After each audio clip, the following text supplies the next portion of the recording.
allow the children. It's okay. It's okay. Off your mind. It's okay.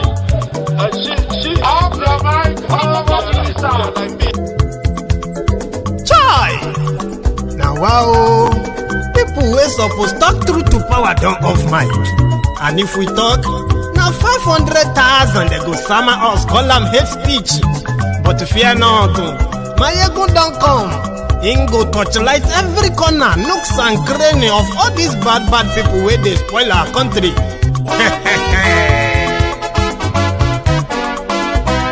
So my people make we laugh, my ego don't come, my people make we shout, my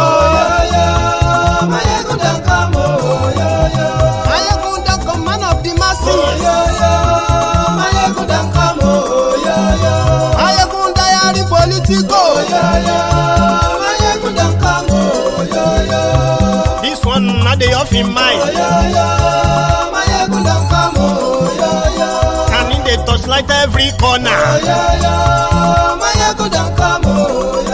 Okay, some people be they holla say they want the power. Chai, them be promise us say we go get light and power.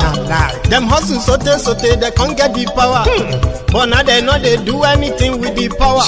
Every day, dollar just they get the higher power over naira. See them talk say make we off mind, but thank God say my ego don't come. So my people make you ladder, my ego don't come, my people make we shout, my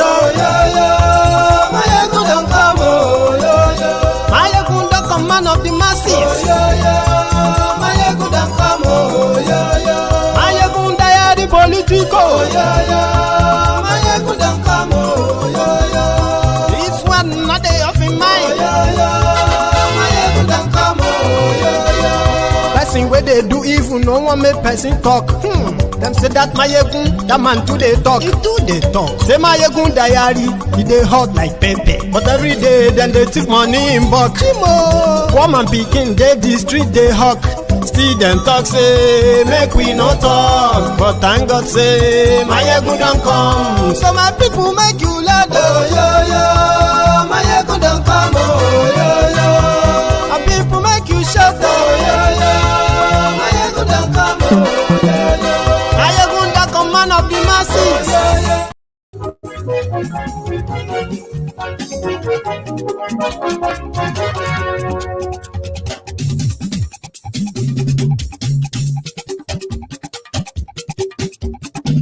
Hello there.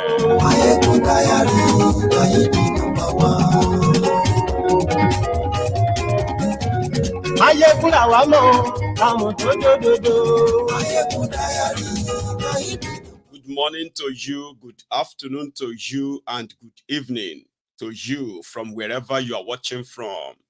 It is Mayegun Live.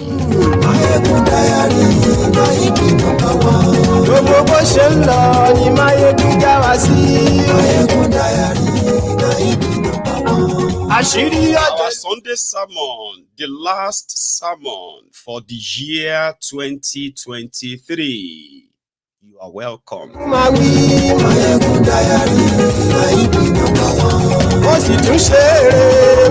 of you are walking towards the crossover night, you will say, but spending that time with Mayegun will be worth it.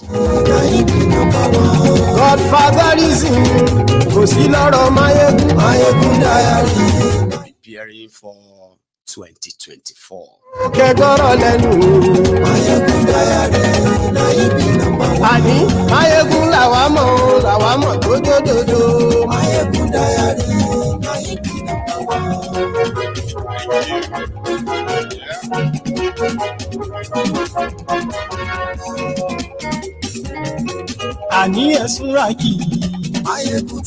It's been an interesting year.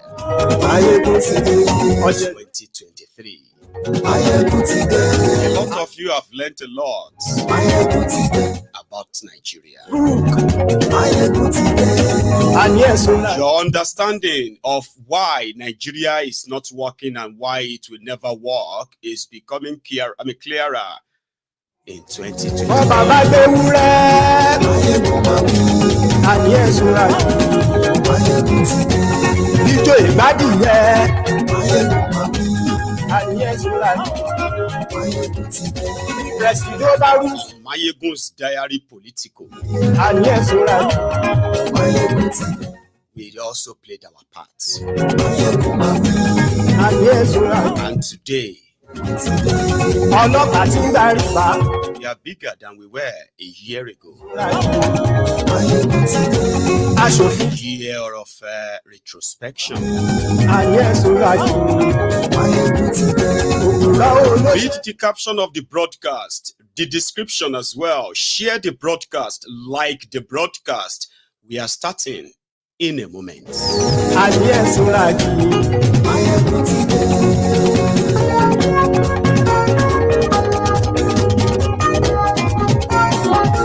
Mayegun ti dé. Mo ti dé. So, good morning to you once again, and good afternoon to you.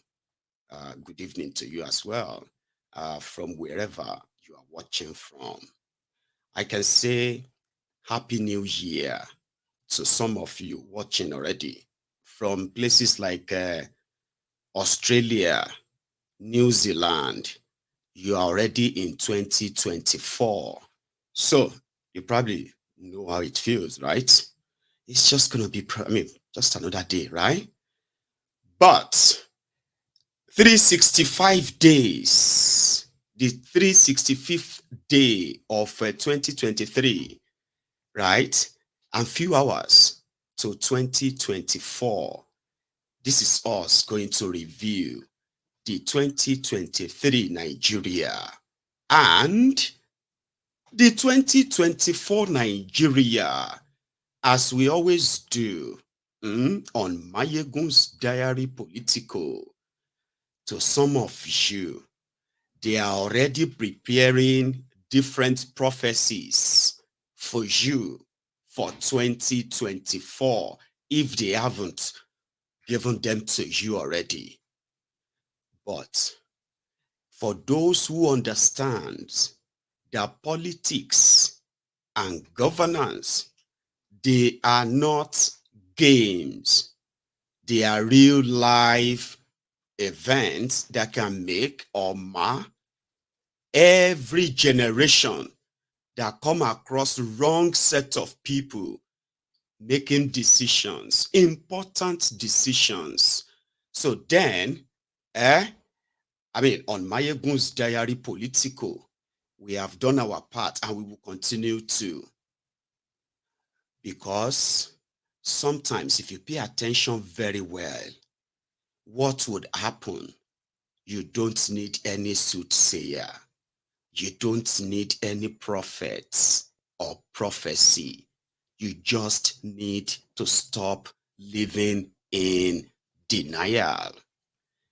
Living in denial is to reject the truth, because it is so hard for so many people to accept the reality and the truth.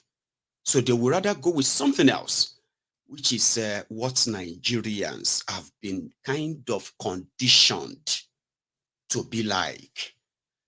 Nigeria defies all logic. Everything that works elsewhere will never work in Nigeria. Why? Because no matter how you try, and listen, it doesn't matter how you see it, even if you are like an expert in studying countries and all of that stuff, when it comes to Nigeria, it will defy all logic. Why? Because Nigeria is operating exactly how they want Nigeria to be. There is no evil spirit. There is no evil this or that trying to make Nigeria what you are seeing it as, other than your politicians. If you are going to have a safe country, it depends on them. If you want to have a developed country governed by rule of law, it's on them. So, to so many of us who knows that Nigeria to majority is not working, but to some of us who understands them very well, Nigeria is working perfectly well, because that's exactly what they want Nigeria to be. Now, what do you want Nigeria to be? Okay, Nigerians, what do you want to be as Nigerians in a country that you have no say, but you want to have hope? So this platform kind of help people to understand this better. So therefore, they do not submit to makeups. They do not submit to a vision, prophecy, and all that, because they can easily put one and two together based on what is happening in Nigeria and in every part of Nigeria. Put all these pieces together and you can tell where this whole thing is headed. And that is where you have the government themselves spending so much on propaganda to mislead the people, divide them, and continue to keep them in that chaotic, confused state while the country continue to head for the rock. So that was where platforms like this, even when people say it's just talk and all that, in a space of 365 days, 2023, this platform has a new convert of over 60,000 new converts. So let's keep that to ourselves, because we are not just talking about the problems, okay? We are indeed mentioning those behind the problems.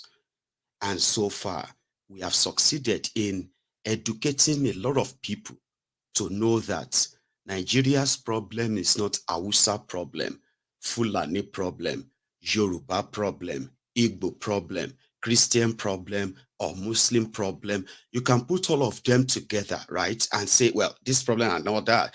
They are not just a problem. The real problem are the criminals, who continue to feed fat on these divisive rhetorics, right? And there are those who wanted it to be like that. So when you begin to look at who are the losers, you, the people. So Nigeria is exactly what they want Nigeria to be. But it's now up to you. What do you want? Is that how you want to be? Kind of. Even those who didn't like Mayegun, they do come here because, like everyone else, they believe that they wanted a country that would be kind of working for everyone. Here you get. So, and they believe they are right to defend the criminals behind the destruction of Nigeria. APC, Egbekegbe. So every day they kind of want to come up and see maybe they will have a win. Something to at least brag about and say, listen, look at this. Is this not better? So every day they too come here. So in a year, we say we have organically progressed. The the mission is moving to its permanent site. We do not just talk about the problems.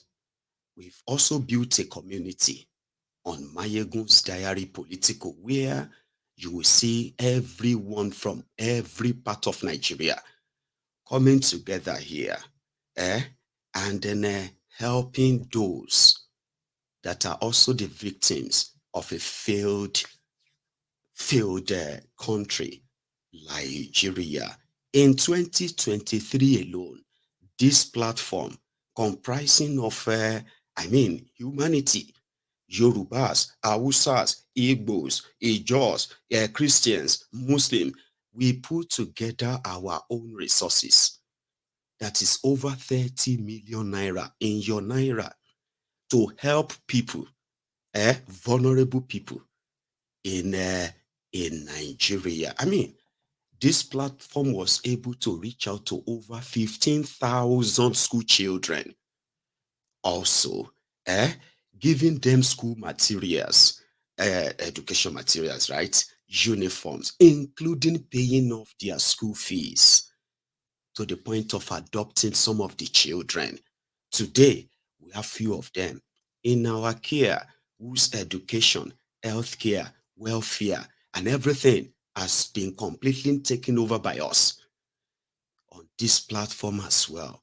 We also came together in this 2023 to save the life of a man that lost his legs. Remember, this platform reached out to the most vulnerable as much as we could, not just, and we believe doing this is just to get us even closer to the people and possibly make them see beyond the conditions that the system in Nigeria puts them.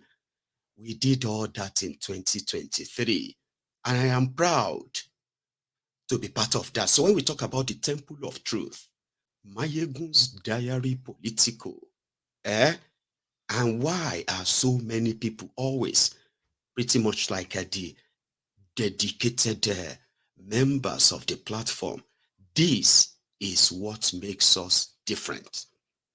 And that is why we believe that the moment everybody understands that we all have one common enemy, and that common enemy are the people who have taken it upon themselves to keep us in perpetual slavery, even when people who are kind of blinded by ethnic, religious, political, and every other nonsense to defend the charade.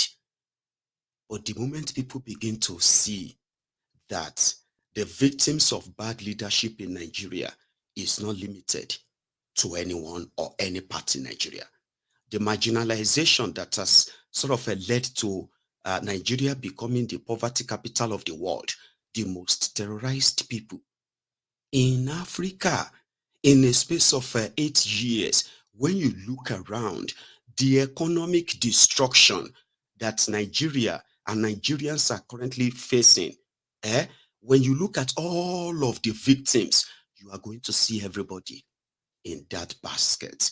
And it kind of doesn't really matter then who you are, where you come from. So Mayegun's diary political knows that if to say Nigeria is a real place where people are those who agree to form a country and become a country, there would have been some level of clarity that would have been sort of, cleared, culturally, traditionally, economically, and the rest of that would have been. But because Nigeria was not created by Nigerians, and the people called Nigerians have no real say in what happened in that Nigeria, which simply means it's not their country. But when you begin to ask everyone today, some will tell you, even if they still want a Nigeria, this is not the Nigeria they want, which means they disagree with what it is right now. Then you will see others that will say, no, we don't even want this Nigeria anymore. Let everybody just break up and go their separate ways. Then you will see others that believes that, okay, before anything is done at all, we actually have to cleanse the land of the criminals who have brought Nigeria to this sorry state. A revolution will suffice. On Mayegun's diary political, how can all of these people agree on one thing that will eventually give everybody what everyone wants? Is if they can acknowledge and respect everyone's views, which is different, right? The criminal politicians in Nigeria, they build on the division, the division of the difference of opinions, which means those who want to break up, those who don't want to, those who want a regional system, those who don't want that, those who want the Islamic system, those who don't want that. So you can all continue shouting at yourselves while they continue to bleed everyone. probably onto the last person. So how about you have a chance of understanding that you all want different things and you can all have what you want only if you actually have a control of your own space. Currently, you don't, and you don't want to. So if the politicians and the criminals and their elite continue to use that division to their own advantage, how about you start using that to your own advantage too? You want a revolution? Yeah, you are my brother. Oh, I want what do you call regional system of government. We need to get rid of all this. Is that what you want, right? That means you don't want this, right? Then you are my brother too. No, I don't want to be your brother. I just want to be, I want Biafra. I don't want to, you know what I mean? Oh, is that what you want, right? Come on, come closer. That means you don't also want this, right? Then come closer, we are brother. No, I just want Yoruba nation. We want us to be in our own country and all of that. Great. There will be no reason why all of you should be fighting yourselves if you all agree that the current Nigeria is not working for anyone. That is why you have Mayegun's diary political. That is why most of the time you see people talk like they are just like friends. They are just like people. You know what I mean? It's because the hard work of explaining to everyone that you will not get what you want. It's like somebody saying, I will hold you down. You are not going anywhere. The problem there is that you might hold somebody down, but you are not going anywhere too. But the moment you understand that holding somebody down also holds you down is to your own disadvantage, you might have a rethink. And that is why on Mayegun's diary political, I am very biased. So I am not a journalist that is trying to be balanced, because you know why? The system that is rigged against us, the system that want to keep us divided and continue to exterminate us for any reason and every reason they can get, right? That system does not require any fair conversation, because it's not fair in the first place. They spend billions and billions to lie to people, mislead people, divide people. All of this just to keep everyone in a contraption that they will continue to mismanage, right? So when you come on Mayegun's diary political, you should never ever expect anything nice, to hear anything nice about the system in Nigeria, whoever is in charge. They might want you to see Yoruba, Hausa, Igbo, and all of that. I see organized criminals who are perpetuating organized crime that they give no damn where the destiny or the lives of millions of people ended. And if you care about your life, your generations, and all of that, you will care about those who are taking decisions on your behalf, not what they are saying, but what they are doing, because it is what they are doing that is actually having impact on millions of all of us. So if you have a chance to say you are defending them, I'll call you stupid, because what you're doing is called self-destruction. What they stand for, sooner or later, will catch up with you too. Catch up with people who are closer to you. And that's why sometimes when we tell everybody that may Nigeria not happen to you, you might think it is a slow prayer to make you feel bad about Nigeria. The thing is this: they want a place where all of us are just like hunted animals. If we are not killing ourselves, tearing ourselves apart, they will be doing it themselves. And at the end of the day, the weaker we become, the powerful they are. Then when you look around you, to whose gain? Did that bring development? Did that stop corruption? Did that reduce poverty? What has all of this brought as an advantage to the people? Nothing. So that is why on Mayegun's diary political, you do not need a prophet. You do not need a soothsayer. You do not need, except if you have already handed over your own thinking capabilities to other people to do for you. There are those who enjoy other people thinking for them. So when they say, but I thought they said, oh, I actually thought they said this. How could you have so much information at your disposal? And then you are relying on what they said they said. You get that? But on Mayegun's diary political, right? a lot of people have realized that it is not just the politicians who are doing this. Okay, we have the religious bodies. We have those who call themselves elites, who are all in bed to destroy the destiny of millions of people for personal gains. They are doing it. You are watching them. They are doing everything to make you get used to that. All of these are deliberate. So when everyone comes to you and say, let us pray for Nigeria, you know they are lying to you. Because it is like, let us pray for the criminals in charge of Nigeria to succeed. Self-destruction. That is what that is. So when we see them on Mayegun's Diary Political, people are becoming very, very smart to differentiate between when they are using religion to hoodwink them, deceive them, in order to what? In order to make them comply to the tricks and the politics of the politicians. So a lot of people have come to see that. So when they realize that they are supposed pastorpreneurs, or their sheikh or malamu or whatever they want to call themselves, begin to play on their own intelligence, they go after them straight away. Shut up your mouth. People now realize is that God cannot be mocked, because God is not a magician. When somebody comes and say, Nigeria is going to be better in 2024. Oh, Nigeria is going to be great in so and so. All the bullshit that the statistics doesn't really back. A lot of people, in fact, a lot of them too, they have reduced their nonsense prophecies, because people begin to know better. They begin to ask them, but you said this, but you said that. These are the achievements, silent achievements of this platform. And I am proud once again to be part of that. 2023. I don't know what it is to you that you have come to realize about Nigeria.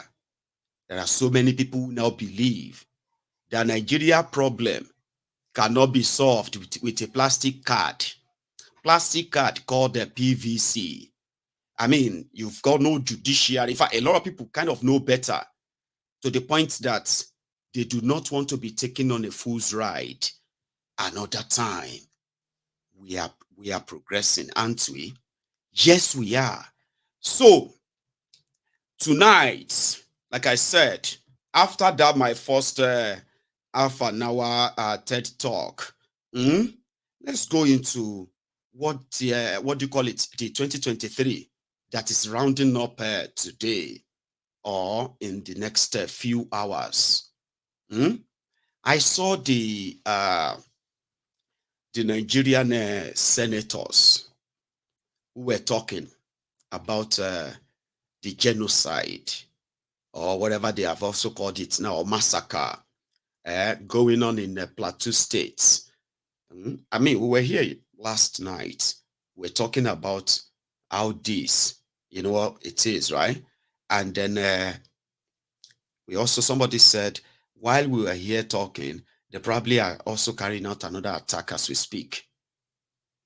So 2024 is going to be a year that a lot of you would, not only that you have realized that you are on your own, and those who are sponsoring the terrorists, using different techniques to gaslight you, in order for you not to indeed, in order not to get to the point that you believe you have to stand up and actually defend yourself. Sure, you get. They are doing that. So 2024 is also a year that you should get yourselves ready. Not just the people of Middle Belt. We are talking about the people of Southwest Nigeria too, which is the Yoruba land. All of you in the diaspora, maybe tonight, and what we are going to kind of share tonight, they will give you the sort of insight into 2024. All right, prepare you, and hopefully, by the end of 2024, we'll probably be having a different conversation, not looking towards 2025 the same way you are looking towards 2024. But as it is, right, it will give you the insight into it. You do not need any prophet to tell you what is coming for 2024. I mean, this is the part of the renewed terrorism. You see the parts where you get to the renewed shaking, the economy. I will lay that bare too.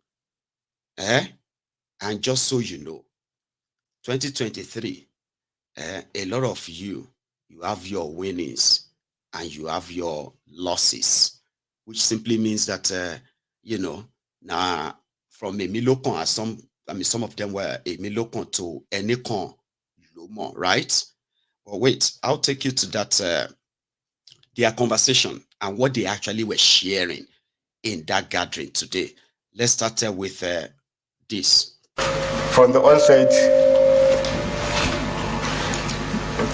second the motion ably and proficiently canvassed by my very good younger brother, Senator Dickett. Mr. Senate President, permit me to also say a word or two on this particular matter. I was in Bauchi, Mr. Senate President, for my Christmas break when the news broke out.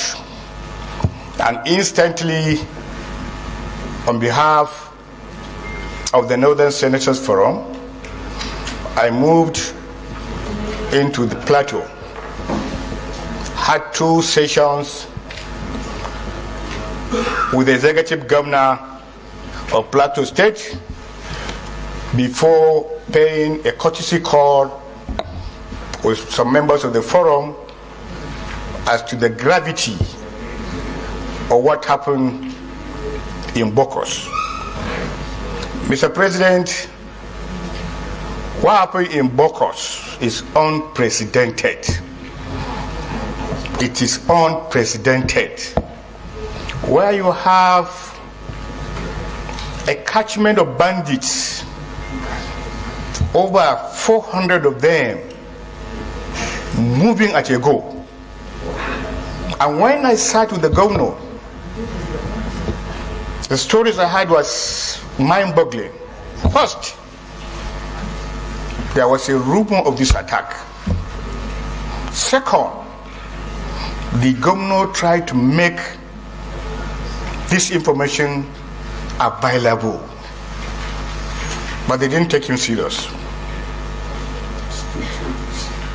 Sir, I was at Youth Teaching Hospital in Jos, and you could see a 3-month-old baby with a gun wound. 3 months. Some actually beheaded. This is unprecedented. It is important, sir, like I always say, until we see the importance of security as the only survival of this country, we'll never move forward. We need to urgently, sir, call the security agents to question. There's no synergy. Forget that the IG were there, the national security were there. It is important that they're there. But where is the synergy? Sir, as we speak, Plateau State government is in dire need. It's in dire need because right now they are settling more than 150,000 IDPs. They are feeding them. The entire security architecture of the state, they are paying for them. What was discovered? That these marauding bandits are not moving with weapons. Those weapons were actually domiciled in some certain locations. All they do is to come and pick them. That means there's something behind what is happening in Plateau. Who are these people? Who are these people and why are they doing it? Because you go there, sir, from the outside, you thought it's a religious war. None of it. There's something behind it that this Senate must need to unearth. It's a very terrible phenomenon, Mr. Senate President. We have forgotten our humanity. The carnage you've seen, small arguments, small differences, people will kill people in their thousands, in their dozens, and it doesn't touch their conscience. Last nuisance,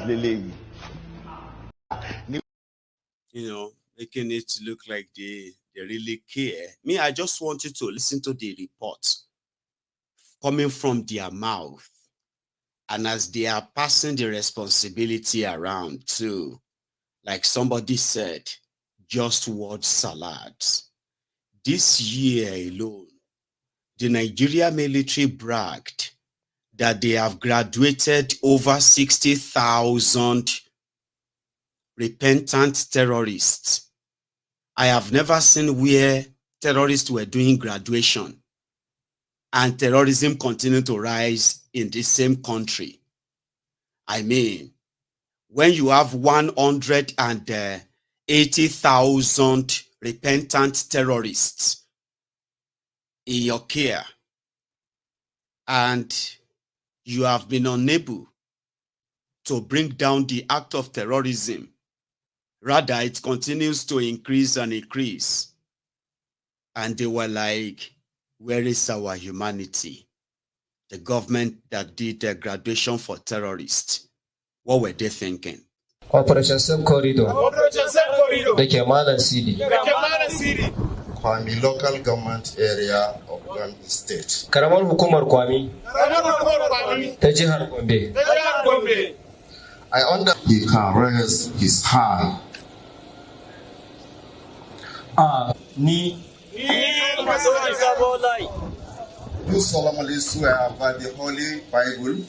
Na rantse da littafi mai sarki. That I will be faithful. Zan zamo mai gaskiya. Obedient and committed to the Federal Republic of Nigeria. Da biyayya. Jajirce ga ƙasa ta Najeriya. In September 2015, the President, Commander-in-Chief of the Federal Republic of Nigeria, President Muhammadu Buhari, GCFR, established Operation Safe Corridor to encourage willing and repentant Boko Haram members to surrender and go through a well-structured de-radicalization, rehabilitation, and reintegration program.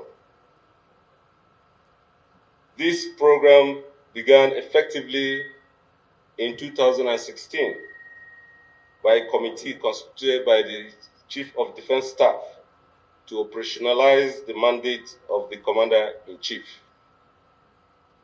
Consequently, personnel were drawn from 17 services, ministries, departments, and agencies to execute the concept of operation. Since the DR camp became fully operational, a total of 1,070 ex-combatants, otherwise referred to as clients, have successfully gone through the program and have been reintegrated into the society. This morning, another set of 559 clients will be graduating from the program, and they too will be reintegrated back to their communities subsequently. The graduating clients arrived at the DR camp between 15th July and 6th September 2021 to commence the various rebuilding activities of the program. Together, these 559 clients have successfully undergone series of medical screenings, psychological and psychospiritual counseling, sports therapy, drug abuse counseling, Western education and vocational trainings, amongst others. Similarly, as part of God, why do you brought me to this Nigeria? What is my sin? Kí ni ẹ̀ṣẹ̀ mi tó fi dá mi sí Nàìjíríà yìí? Ìkíní, èkejì, ẹ̀kẹta. Ó yẹ o. And today, since that time, what you have been having in Nigeria is not season greetings for many. It is seasons cleansing. Let's go back to that Senate, where they are kind of talking about it too. I mean, like their position and what they have to say about the carnage in Plateau State. Please listen. Adams Oshiomole was even there too, I think. I wish, with your permission, to add another prayer. That we summon the Chief of Army Staff and the Chief of Air Staff and even the National Security Advisor. I think that motion by themselves don't bite. They came here, they assure us they can secure the country, and like every speaker, one speaker after the other, we've all agreed that nothing much is changing. Resolutions will change this situation. We need to bring them back here. I limit myself to Army and Air Force because I don't think this is a problem of the Navy. I'm not also sure that the police that cannot protect our roads, as a result of which you have soldiers, that putting a barrack there will be enough. I just want to add that to show the seriousness of these hollow chambers, under your leadership, that we summon the Chief of Army Staff and the Chief of Defense Staff and the Chief of Air Staff and the IGP to tell us why we should not hold them responsible for these killings. If somebody spent 3 days in Plateau and he had the kind of information that Senator Nigi shared with us, and every other person, it shows that there was proper planning. You can't carry out that level of planning in secret and it doesn't leak. If civilians are aware, how come that those who are paid to secure are not aware? We need to let them know that we are paid, we are angry with them for failing in their duties. They need to know that each time in Nigeria is wasted, we hold the security agencies responsible, and there must be consequences on their part. Nigeria doesn't owe anybody a job. They owe us a duty to perform the job that they have asked for. Thank you very much, Mr. President. I wish the people, if the people could know the level of attack, how the attack was carried out, of course, there is no way such information are not in the open. These terrorists, they were writing communities, telling them the days they are going to attack them. And then they will come and they will attack and they will kill, and they will go back to where they are. That is part of the information they said they have. Or trust me, you are on your own. Here is another one. A challenge as serious as this, there is no point pretending.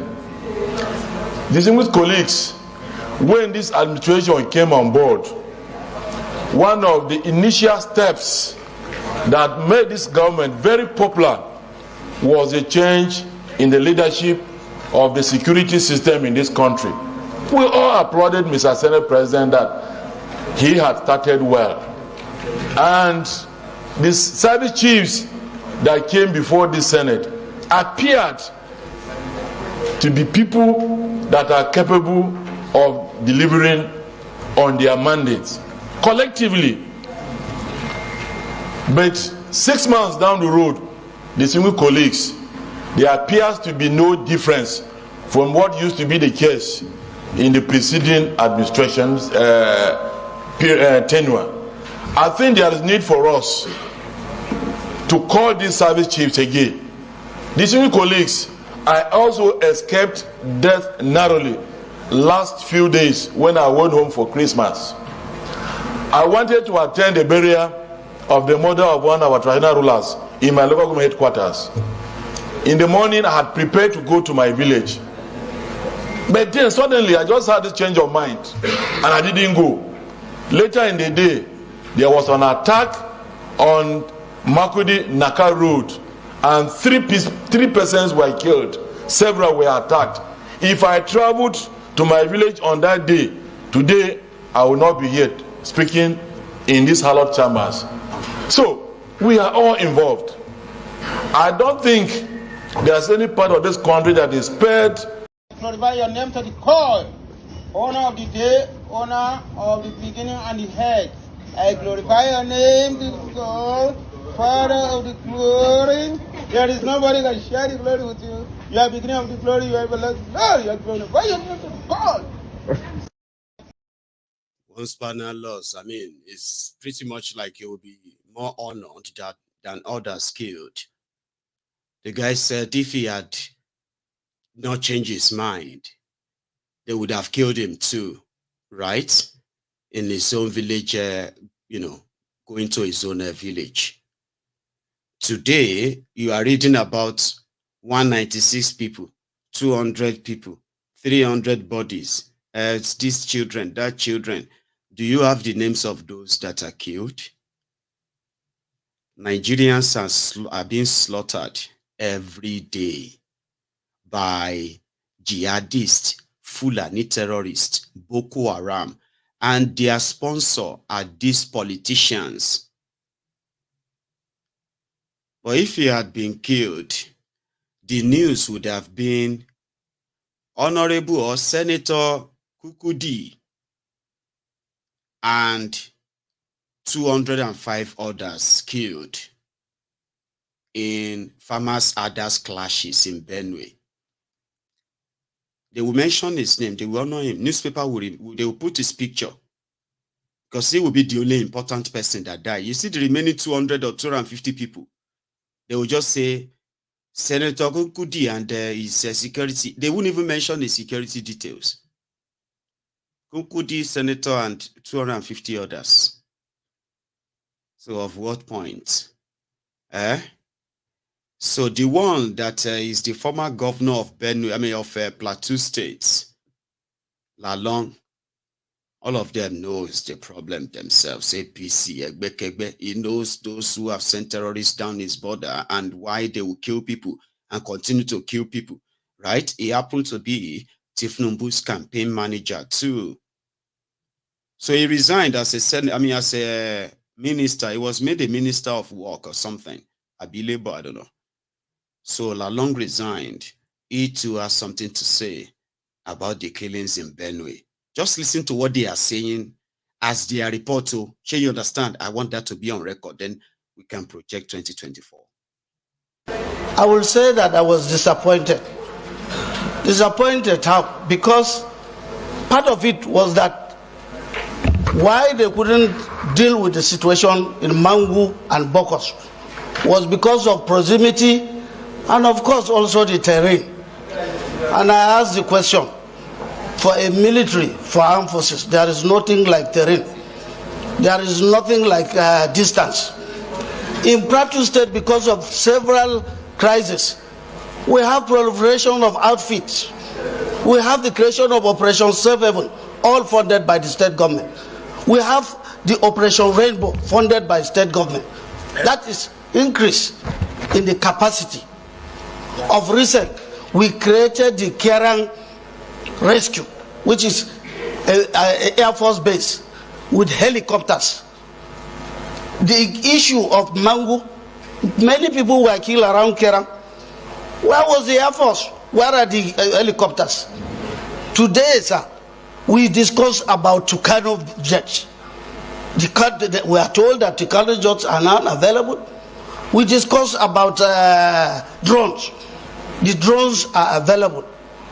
My spirit is that we must first of all deal with the criminals, because before we come back to deal with the internal situation. Yes, like every society, we have conflicts. We have religious conflicts and differences. We have ethnic conflicts and differences. But when a dimension like this comes into effect, it calls the attention of Mr. President of the Federal Republic of Nigeria. Because the killings that were done in systematic manner. But as we move in, I don't think that the role of the military is always to employ kinetic We discussed that in Kaduna, and we came to resolution that as much as we go into kinetic, we must also dwell on non-kinetic methods in settling disputes in these various states. And if it was so, it took a long time. This information is not the first. This attack is not the first. Always on Christmas Eve. Always on Christmas Eve. So as we move into this kind of thing, I also want to support, because the bill failed last time. Mr. President, if you give permission, we are bringing it back again. The role of traditional rulers in security.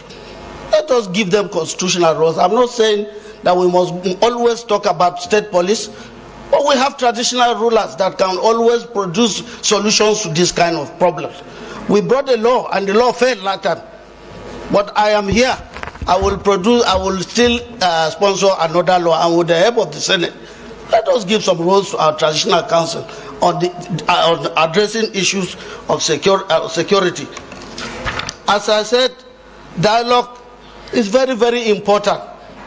We created peace building, yes, we created interreligious council. We know the terrain of Plateau State.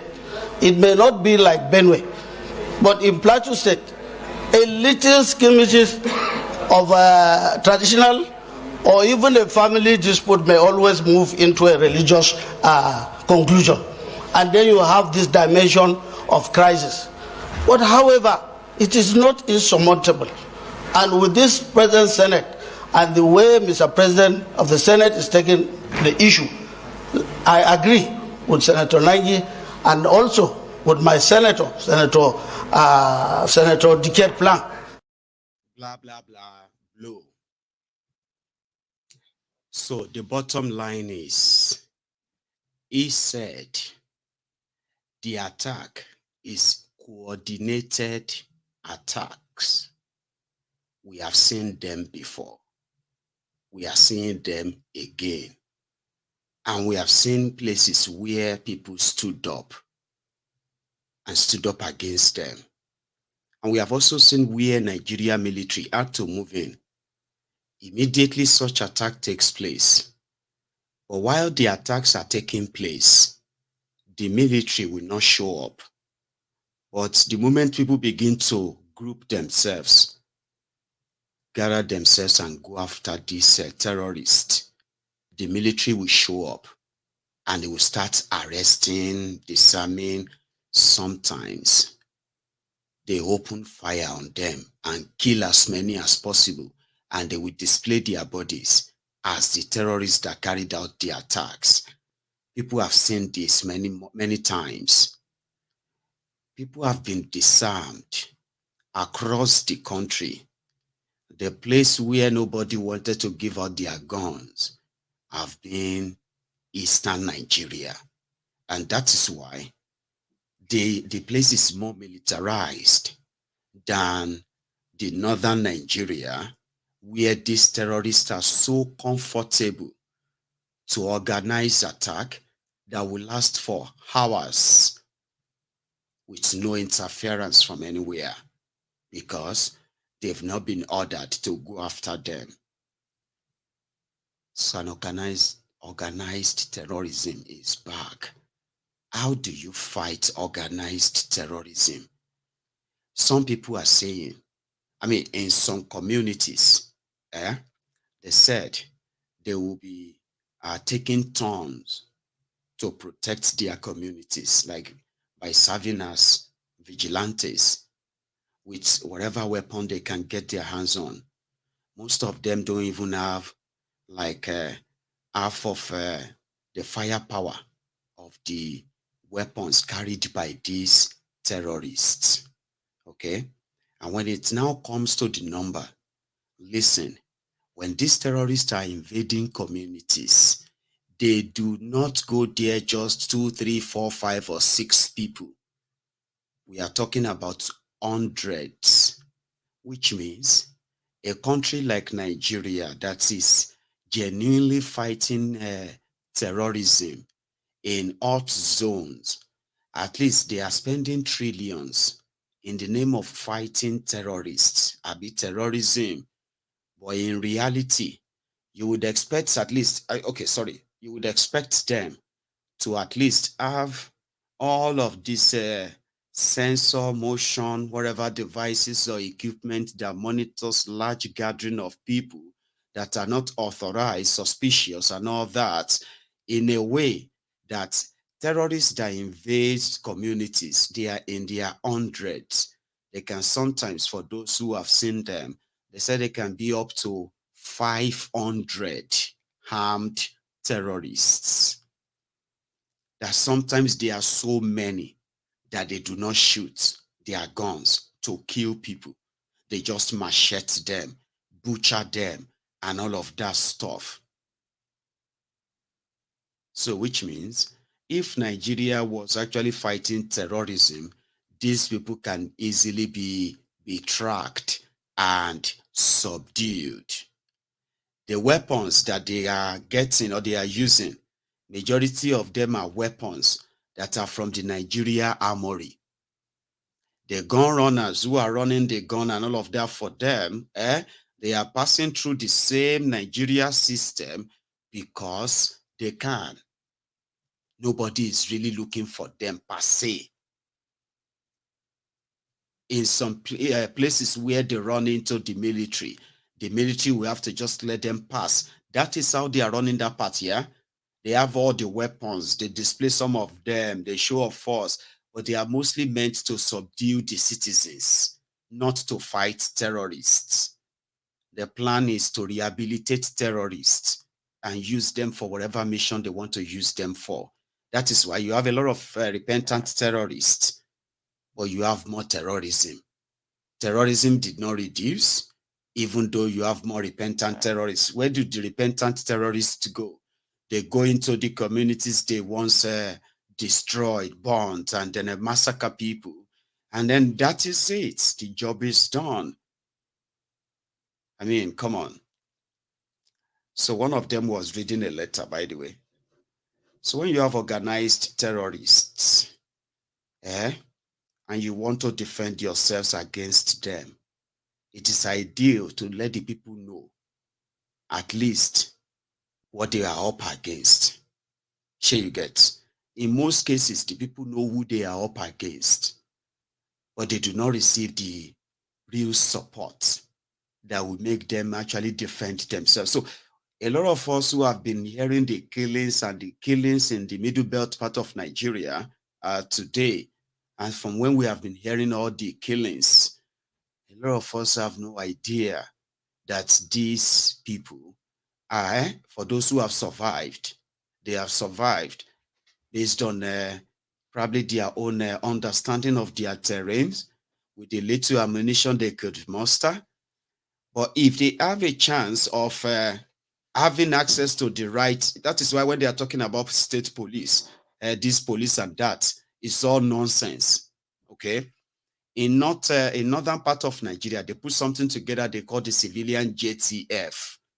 Civilian JTF is like the hunters, local hunters, vigilantes, and all of them, sort of matched with the military personnel. So it's like a joint operation or joint force between the military and the hunters.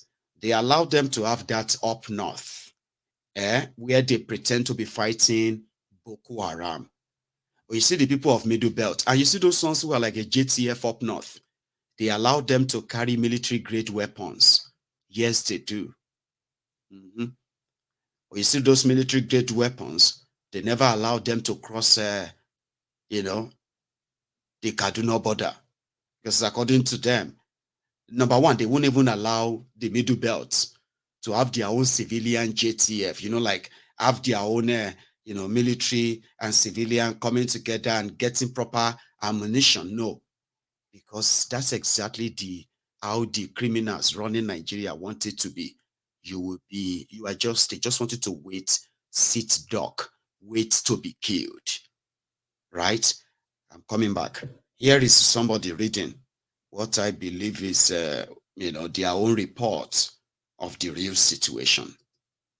Have consistently come under attack by criminal elements in the last few months, with the recent attack on the 24th of December 2023 which was a Christmas Eve, while many were celebrating the Christmas season, leading to wanton destruction of lives and properties, and a black Christmas for inhabitants of these areas.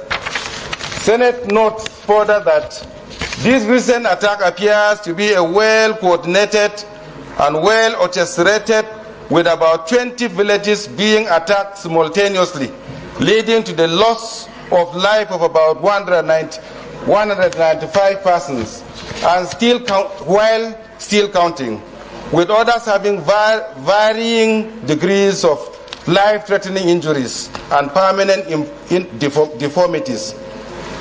Aware that the crisis in Plateau State is further exacerbated by the impact of climate change on the environment, the drying up of the Lake Chad, and the mass movement of cattle into Plateau in search of vegetation and fodder, and also the influx of illegal miners who often clash with landowners, this makes the crisis rather complex because of its economic, ethnic, religious coloration. Hence, the need to tighten up the grazing policies and then the mining and environmental laws of the federal and states to checkmate this. However, that the President and Commander-in-Chief of the Armed Forces, His Excellency President Bola Ahmed Tinubu, upon receiving the news of the crisis, sent a high-powered delegation led by the Vice President of the Federal Republic of Nigeria, His Excellency Senator Kashim Shettima, in company of the National Security Advisor, the Chief of Defense Staff, and other notable personalities to the crisis areas to assess the situation and also condole the families of the victims of the attack. Further, aver that the Chief of Defense Staff and other service chiefs and the Inspector General of Police have acted swiftly by deploying troops to the crisis area. This is also commendable, but a lot more needs to be done to curb further attacks, especially within the rumors of more attacks happening in the coming months, leaving the people in paralyzed fear. This appears to be the trend in recent times, as most of these rumors of attacks often turn out to be true. Hence, the need for enhanced security presence and surveillance. Cognizant that from the previous experiences with the nature of these attacks in so many locations across Nigeria, having a temporary military presence will only bring some cosmetic relief, because in many instances the situation often gets worse once the military operations are over. Also, where the fight is not taken to the criminals by locating and disseminating their hideouts, the crisis will never be over. Plateau State, it will never be over. But did you hear that in that write-up here? But there's something I want to point out. Every one of them is trying not to say the Fulani. And this is about land grabbing and land grabbing. The areas where they are attacking, they are pretending to be initially about cows, but these days everybody knows it's not about cows. It's about land grabbing. And this land they are grabbing are communities that they believe have different kind of resources, mineral resources, that they really want to take from them.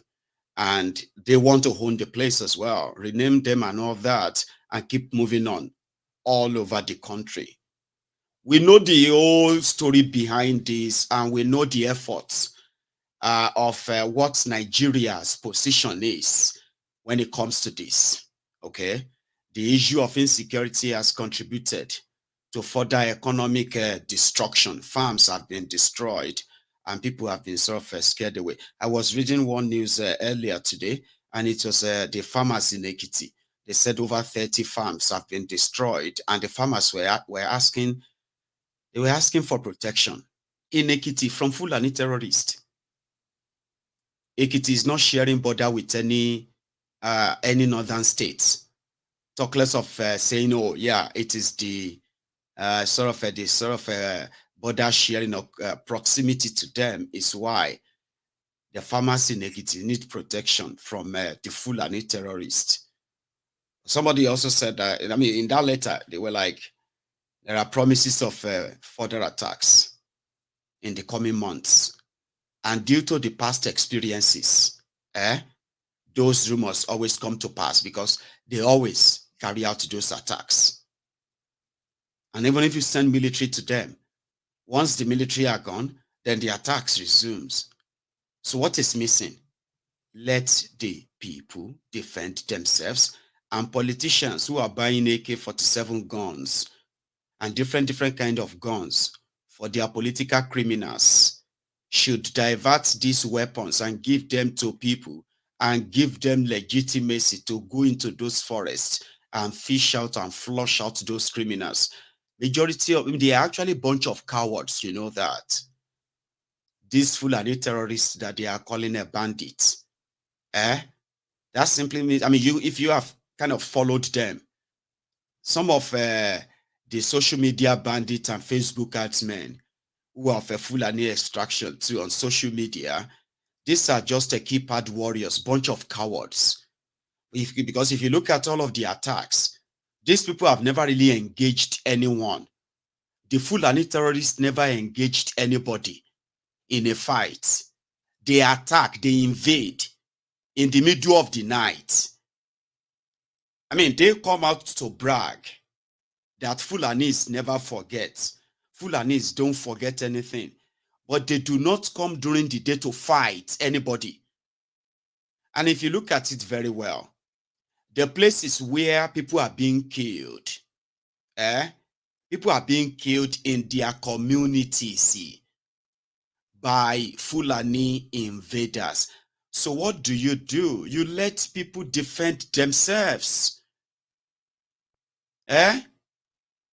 License the gun to them, put their name on their guns, and let them use their guns to defend themselves and their families.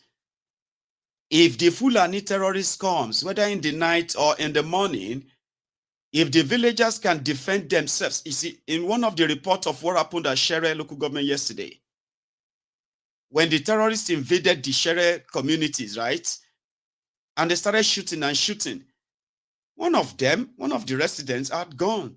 He has a gun and he brought out his gun and he shot one of them and he killed one of them. That is how it should be. You know? But they intentionally disarm the people. The areas where people come under constant attacks, the criminals in Nigeria finding it difficult to say, listen, just give us your names and everything we need to know about you. And here is the gun for you. Give them guns. They can't even afford to buy all these guns. If you have to look at the poverty rate in the country, it will probably cost you more than 2 million naira or 3 million naira to get a proper AK-47 gun with all the magazine. So make those guns available. When the terrorists show up, then you can now call it clashes. So that when the terrorists come to kill people, they are also not going to return alive or complete.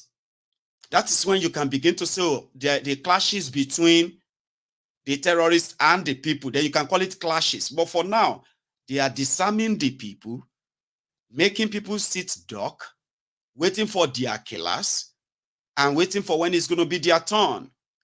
And in the whole thing, right, that contributed to the economic destruction of Nigeria in the last 8 years. More farms were destroyed. More farmers were killed by these terrorists. Food inflation hit Nigeria. Communities that used to grow their food, majority of them are now living in IDP camps. So Nigeria depended on importation of food. The politicians that are borrowing money, pretending to be buying weapons to stop terrorism, because you cannot grow anything where you don't have peace. There is no development where there is no peace. And if you can tell that those who are supposed to bring, I mean, There are terrorists who are committing this crime. There are terrorists that should be convicted for murder, for all these killings. There should be effort where people who have been displaced are returned back to their communities, not you going to go and give them food at different uncompleted buildings, schools, abandoned factories, where they were hiding from their killers. Their homes and everything has been destroyed. The terrorists have taken over the place. So return them back to their to their different communities. Make those communities safe for them, and not just start talking about making peace, settling the crisis. You are not settling anything. These are murderers that you are not even bold enough to mention or say their names. Fulani terrorists. So, 2024, Nigeria is in economic trouble. The borrowing continues. When the Bokwari was leading you to the economic ruins, Bokwari was printing money. He was printing money. And you know what that means? It simply means that you are headed for total collapse and there is no coming back. They were borrowing money that they have not earned.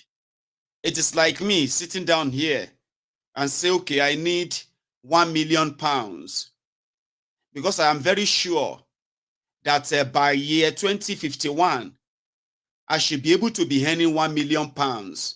But I want to borrow the money I'm going to earn in 2051. I want to spend it now. That is what they are doing. Plunging you into a perpetual generational inflation. And listen, it simply means generational poverty. Like the future has been mortgaged already. Bokwari did it. Look at Nigeria today. And Tifnumbu came in. Guess what? They are doing the same thing. Tifnumbu wants the Central Bank of Nigeria to print 7.3 trillion naira so that they can use it and spend it, to finance your 2024 budget. And they said the money must be recorded as revenue. Revenue from what? Revenue from where? Revenue from printing money. It is not from any production. It's not from anything. And that has been approved.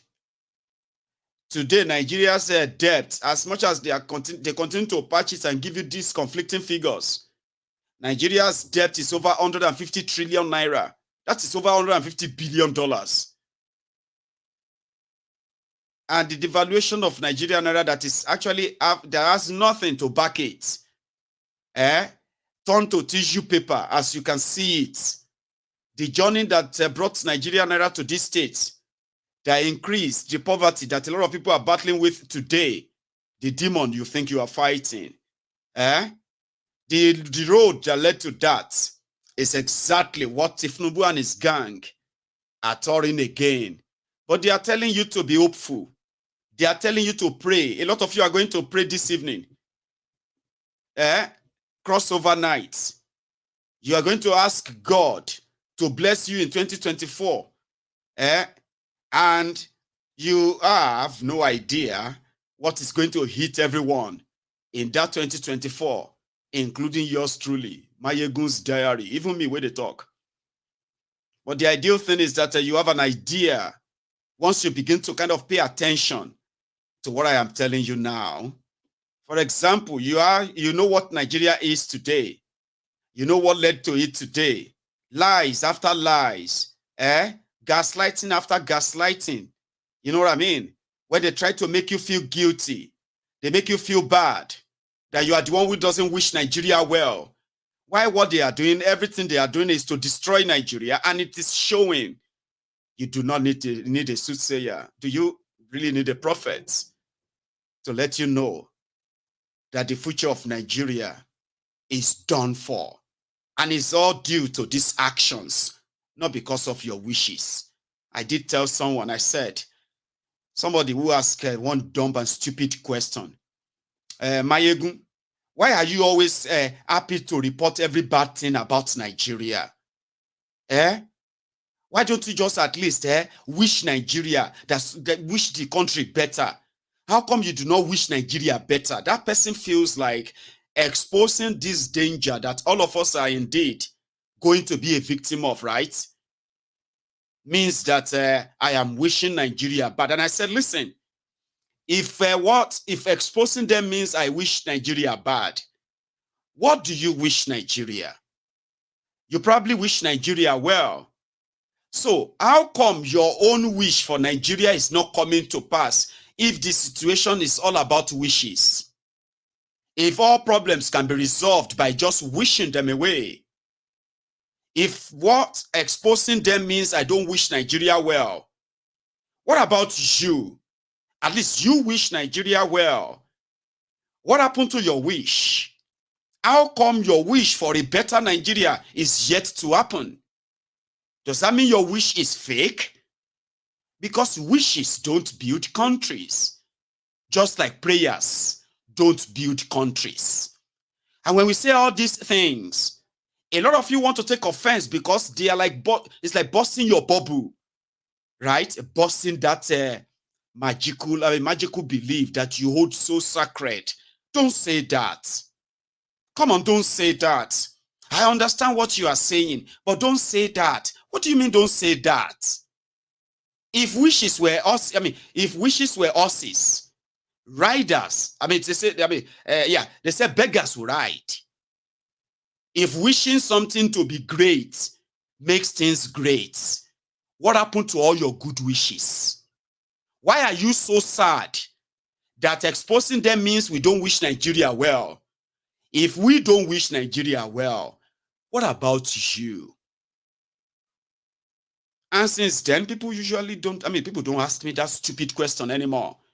Because it is not about wishes. It's about what they are doing. Their actions and their inactions are those that have impacts in the lives of millions, whether you support them or you don't support them. When they are supposed to keep you safe, go after criminals, and they begin to play their tribal, religious, ethno-religious games, what that will lead to is that terrorists will have free hands, and the free hand to kill innocent people, so that all of us can come together and say, why did this happen?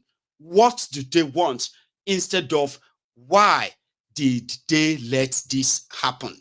Because there are people that could have prevented that, because their job is to prevent it. So when the insecurity is turned into what it is right now, where people feels like, since I have not been killed, maybe it is not that bad. Oh, since I have not been kidnapped, maybe they are just exaggerating. You know, a situation where people, I saw a lot of that this year, where a lot of people believe that if it is not happening to them, maybe it is not even happening, or it's been exaggerated. On Mayegun's diary, Political, I do my best to make you see that there are many ways this affects you, even if you have not been kidnapped or you have not been killed, or maybe your village is yet to be ransacked, or, like you haven't experienced some of these. There are other things you are experiencing. I knew what was called economic jihad when APC, Egbekegbe, came in. This was when hardworking people were indirectly attacked economically. A lot of you today, who lost your jobs, who lost your businesses, who lost your investment, who have lost almost everything because of the economic policies of APC, Egbekegbe, you are living witnesses. So, you are all living witnesses what economic jihad means. Economic jihad is when they just feels like you were supposed to be poor. Why do you even have something that gives you that confidence to question the government? You were supposed to be poor. They started glorifying poverty. As the insecurity continued to contribute to the economic downturn, They unleashed other economic jihadism, like round tripping, like printing money, like devaluation, like the destruction of, you know what I mean? Like it was like on a suicidal slide. And in a short while, more Nigerians have become poorer. More businesses have left Nigeria. More Nigerians have become jobless. Insecurity increased, crime increased, and people were told to learn how to adjust. I mean, all of that happened. And a lot of you who used to sort of live better than now, 8 years of APC, you do not have an explanation to what happened to you. Take a look around you. There are so many of people, especially those of you who live abroad, there are so many of your friends that 8 years ago, if you tell them that, why don't you relocate to the US, like you and your family, you can do better here, they will just be like you are insulting them. Have you forgot? I mean, am I talking or communicating? Am I communicating? How many of you that later ended up having to help so many of your friends to japa from Nigeria in the last 8 years? These were the people who were doing fine, Abi. These were the people that if you tell them to relocate or come to, they will be like you are insulting them. They just feel like you are wasting your time. Like, well, I mean, what is right there? Nigeria is all right. It's a very kineko place. But when the windstorm started blowing, how many of them had to beg you and beg you and beg you? How many of them lost everything that they could no longer even beg you to let them japa?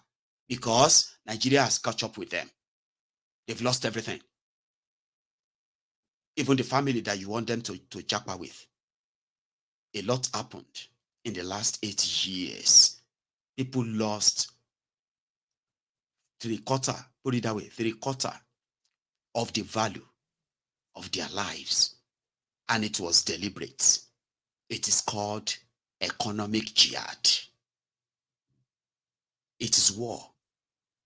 They went for everyone. As they were printing money, sharing money, they were looting the money and taking them out of Nigeria. You are hearing billions, trillions, billions, dollars, billions. But you are asking yourselves, where is the money? Because there is no money anywhere. They've taken everything away. It was all deliberate. Today, everyone is right there, trapped in the economy created by APC, Egbekegbe. And they are going into 2024. They said you should have hope, where they are going to be printing money again. They will print money. They will borrow money. They will loot the money. And then they will blame you for either not being prayerful enough or not being thankful enough.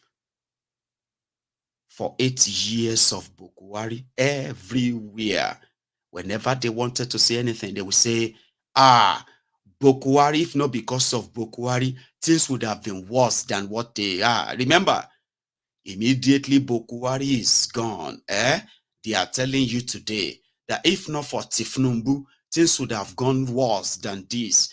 People are already selling their children for food. In case if you don't know. I'm not happy with my president.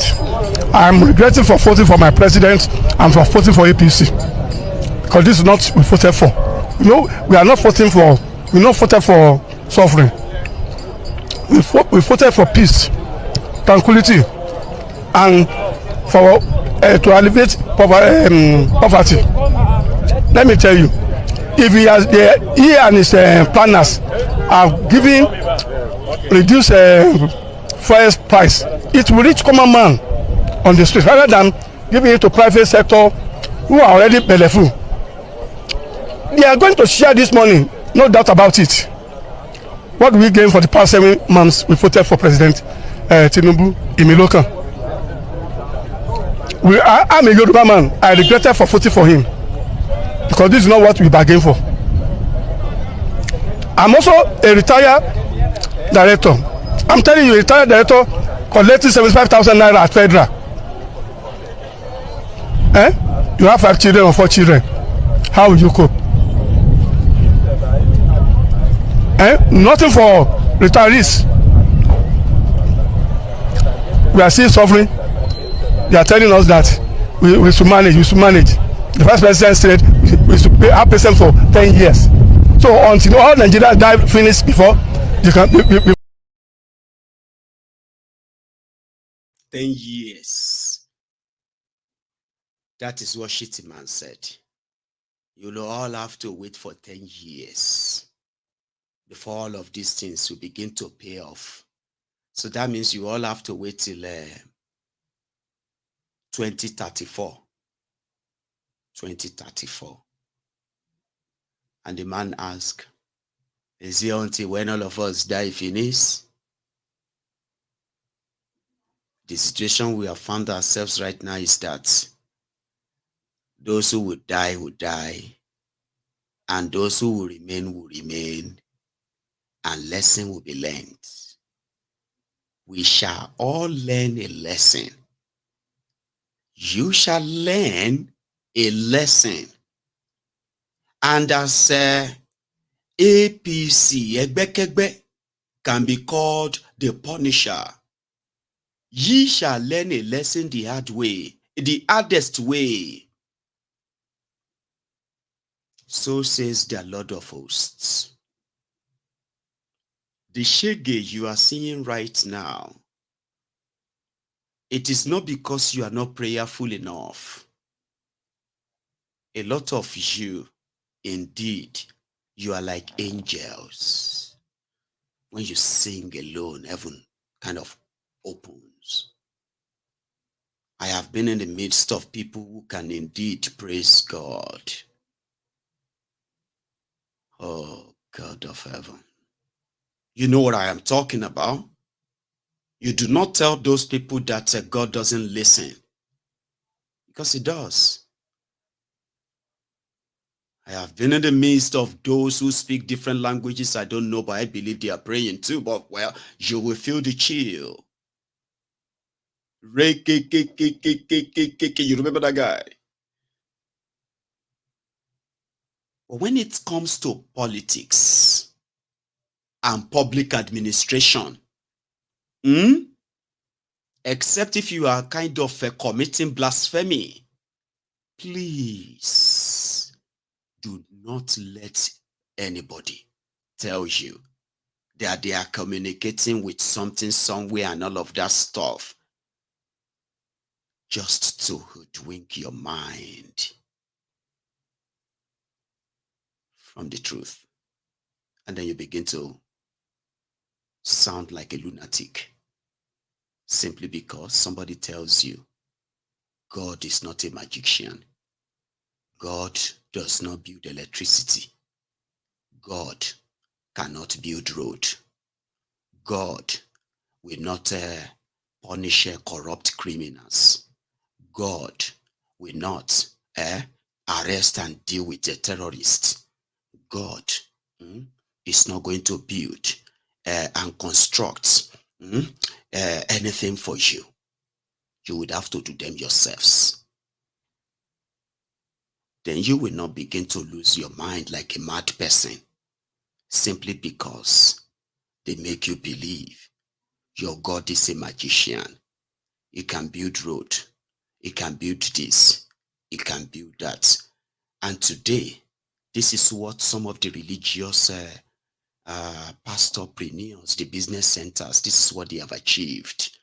They have made a lot of people believe that God is a magician.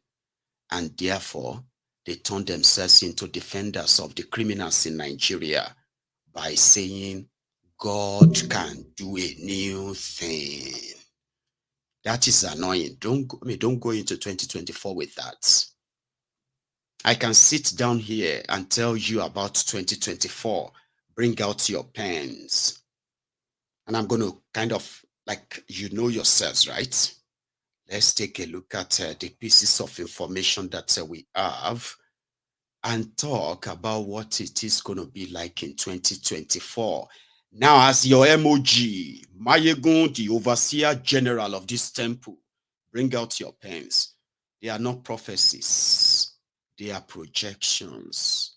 And a lot of you would have to live by them or live without them. And you will come back, but you will remember. The situation ahead of Nigeria, where Tifnumbu, that I believe strongly that time and again has proven that it is what it is. So when we talk about security in 2024, Dirao, this is what the Spirit says. Pastor, pastor, our mojo sticker ló show wa. Àṣé kò rí pé orí wa ti burú. Ìwọ má dira o, ìpápá ẹ̀dàrún jẹ́ kí wọ́n Bible tó ń jẹ. Kò jẹ́ pé sàgbétò àbí kò gbẹ́rì tí kò gbé tí a fẹ́ jókòó tẹ̀ rà. Gbẹ́rì tí bá yọ píù. Àwòyí àárín. Mo mọ̀ ní pé wà nínú Bible pé ìgbà tó fẹ́ mú Jésù kọjá ní àárín òun ògèrí Jésù. Kí ni Jésù lò? Àfẹ́ rí ló lò. Ìwọ má dira ayé bàjẹ́. Number one, Dirao.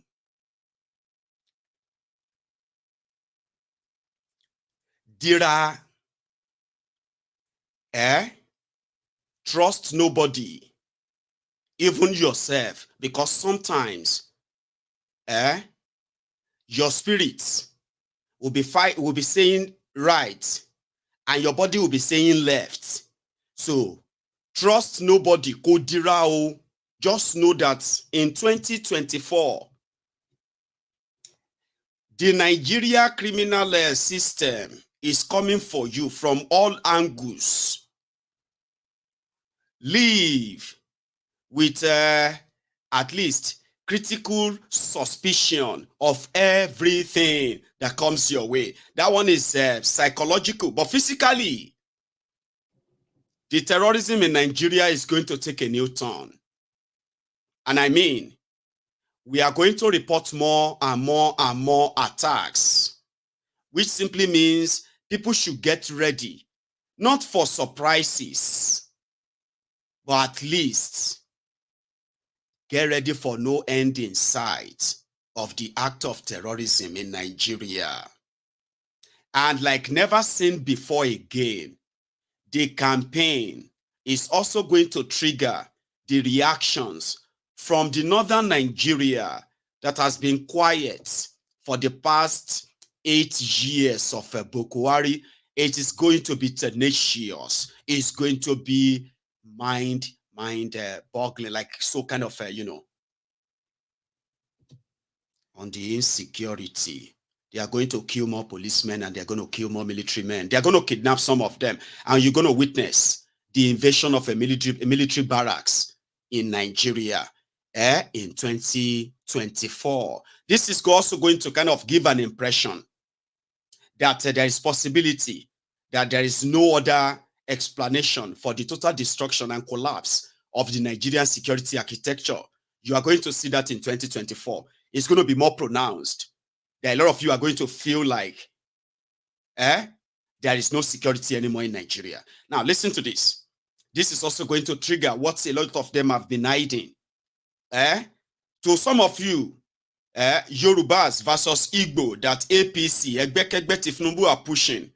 You see, in 2024, it's going to be the Lagos Abobakus shouting Yoruba this, Yoruba that, versus the Fulani North.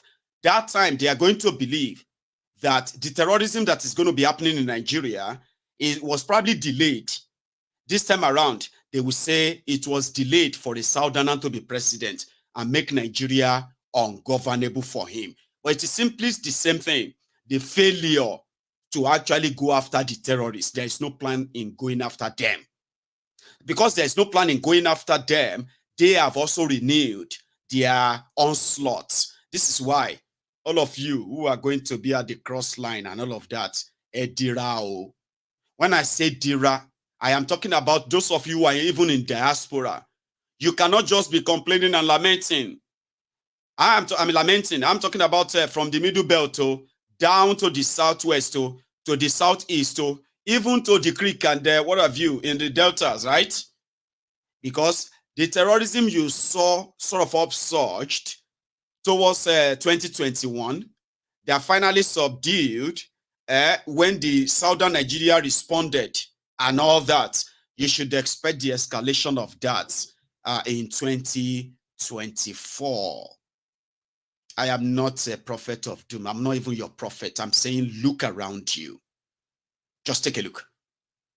The criminal politicians knows that the terrorism that is going on in the Middle Belt right now is not clashes of the others and the farmers. It's not a Muslim versus Christian or what have you. It is the Fulani Islamic jihadists who are out for land grabbing that are perpetuating this, and they are organized.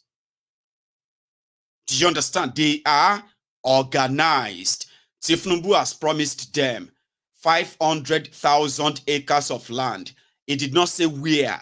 So in 2024, a lot of us living in the diaspora, we are going to be more interested where Tifnumbu is going to give them that land. So which simply means there will be more locally and internationally organized rebuttal or sort of resistance in 2024. This is also another one, okay? Because of this part, what I just mentioned now, you are going to see more and more protests. I mean, a lot of people believe that Nigerians are going to be docile, like they have been conquered. There's nothing that's going to happen. Now, look at me very well. Write it down. There is going to be one big massive protests that is going to spread beyond what everyone have ever seen before as well in 2024. What I don't see is the sustainability of it. I mean, you are going to have a coup scare in 2024 Nigeria. When I say coup scare, all the level of unhappiness, the level of terrorism, insecurity, the level of economic hardship, and so many other things that are going to pile up, they are going to give Nigeria a coup scare. When I say coup scare, it's going to be like, oh, we heard that there's going to be a coup. Things like that.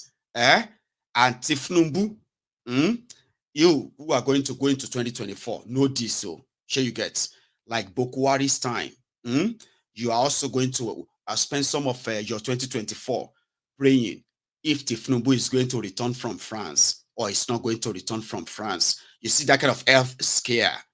You are going to experience that in 2024 as well. Now, you see all of this are going to pave way for the criminals that are the thieves assembled by Tifnumbu, like Bokuwari. Why Tifnumbu is going to be away battling with his health, just like Bokuwari, the entire economy is going to be feasted on. And around that time, they are going to make you feel like 1,800 naira to $1 is nothing bad. 1,700 naira to $1, 2,000 naira to £1 is not something bad. They are going to make you feel like that. Okay? And as expected, they are telling you that they want to unveil something like what Emefiole did, where they are going to invest in a rice pyramid, agriculture nonsense. Of course, you would think, at least if they do that, that should somehow help the food inflation. The insecurity is going to keep the food inflation higher and higher. And because there will be no real investors that are going to bring their resources in, I mean, I don't know if you have heard this, right? Let's move to that part of the economy. As they are coming, they tell you, they write them down. It's not me wishing Nigeria evil. It is what it is, if you pay attention like this. A client of mine had a matter in EFCC, and he was telling me, he said they had foreign investors who were ready to bring in dollar into Nigeria to invest throughout the last 4 years of President Buhari's administration, that a top minister in government was asking for bribe. What is in it for me? Before they will allow those investors bring in the fund. And that was consistently happening in CBN. It is still happening today in some cases. It's not just your client in the last 4 years. I can tell you that the same is currently happening. In this under Bola Tinubu? Well, nothing has changed. Whether my clients are talking to President Tinubu is another conversation entirely. But there are people who want to bring funds to this country in hard currency. They have to. Are we caught in this country? One of them approached what me. What is going on? One of them approached me in Germany and say, "What is the problem with your country? We have funds we want to give to your country because of the advocacy you are pushing around the world. But can't we give this money to your country without paying any bribes? Must we pay bribes to help you?" It is so insane. He talked about 4 years ago. I am telling you of what is happening today. December 2023. How do you, you see, like I said earlier, people we trusted to come to government to help us. Maybe they directly trust others or indirectly trust others. Nigeria is bleeding because of the trust that we have given to our people, our leaders, to help us come out to come out of economic quagmire. Unfortunately, they've turned themselves to economic vampires, sucking the vitality of our economy. See, if we don't receive this help between now and 2024 December, forget it. Naira will be equivalent of what Tanzanian shilling. A client of. This is not wishing Nigeria bad or wishing everyone. No. Just pay attention. May Asiwaju succeed. Succeed in what? You will buy a bag of rice for over 100,000 naira. And it is not because what do you call it? It's not because people want that to happen, because it's going to affect everyone. But it is because of their actions. May I give you the idea of some of it? Nigeria that doesn't have money, unable to fund its healthcare system, education system, right? Infrastructure. Nigeria that needs a lot of money to be invested in the real infrastructure in your economy. Every money you can find anywhere should go straight into that your economy. Find means to rejig that economy. No. These guys said they want to spend 27.5 trillion naira. Out of that 27.5 trillion naira, 20.5 trillion from that money is just money for yafu, money for salaries, money for, presidential this, vice presidential that, money for senators, lawmakers, money for buying this or that, and then servicing the debts of Nigeria. 22 trillion of the money. Mind you, they do not have the money. Nigeria have the population, okay? But Nigeria and Nigerians, they are so poor that Nigeria is the jobless people's capital of the world. Nigeria is the country with the most jobless people in the world, in case if you don't know. All right? So that simply means the purchasing power of the people will be very low. The governments of the country may have the number, but lesser and lesser and lesser people are going to be contributing into their tax baskets. Here you get. So if you have United States of America in 2020, year ending 2023, America generated over $157 trillion tax in taxes. 157 trillion. That's a lot of money. And that is why you can see them spend so much, even though they are still kind of in, like still borrowing to run their own economy and all that in tax alone. Nigeria has a population that is at least next to that of American population, but Nigerians are so poor that the entire taxes or revenue they expect to generate from Nigeria in 2024 in their budget, they put that at 8 trillion naira. You can easily say maybe $8 billion. That is for the country of 200 million people. The country of 350 million people generates trillions of dollars because they have the working population, they have businesses, they have all of that. That actually what continue to thrive, and as they are thriving, the government makes money. In Nigeria, the companies are folding up, the citizens are losing their jobs, the government is not making any money. Rather, they started printing money. Printing money that they didn't make. So devalued the people themselves. But you do not have money to live the luxurious life you are living, the luxury life, right? The 100 or 200 convoys for state governors, for president, for this, the private jets, for that, presidential this or that, presidential yacht. You do not have that money. But they live like the African prince once you become the president. So you live this way. You are counting on the you're counting on the crude oil to kind of rise so that you can make more money if possible. You are lying to the people. The state of the economy, or should I say the state of the Nigeria Central Bank vaults. You lie to people, and then they are going into a year that you are actually going to dip them more into this misery. And somebody go this way and say 2024 is your year. Of course, now that's why it is. See, when they tell you 2024 is your year, they know that the situation you are going into is a situation of like a dog eats dog. So if you don't eat someone, somebody will hit you. So at the end of the day, that's why they said those that will die, and those that will survive in a jungle or in a contraption like Nigeria. So when they tell you it's a renewed hope, you are like, renewed what?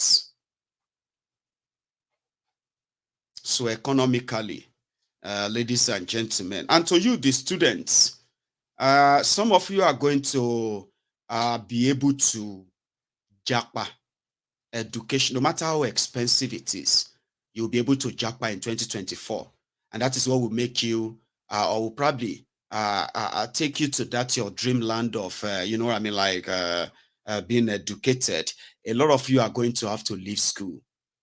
And I'm talking about in the next few hours, you're going to understand that very well, okay? So there is going to be a lot of mass withdrawal from different schools. Those of you who they promise student loans, right? You are going to, you're going to realize it in the next few hours that you would have to choose between going back to that school or just going somewhere else to do something. You know what I am saying, right? So 2024, as a lot of people are planning towards 2024, and you are planning too. And as a student, okay, I hope you are actually planning towards 2024. Pray for those who support you. If you are students, I can't say pray per se, because there's nothing your prayer is going to do. Listen to me. There are so many people, so many of you who are being supported or sponsored by your uncles and aunties. Some of them are also going to turn to Oloshi by next year. Or those that are smart are going to find a way to run away from Nigeria. So a lot of you are students. You should be preparing yourselves for something alternative in 2024, because they're going to make education more and more inaccessible to so many of you. Will not have access to that education. And that is also going to help increase the crime, that a lot of you are going to have to deal with new crimes in 2024. This year, I saw people who are being pursued by loan sharks, loan apps, simply because somebody used their data to borrow money.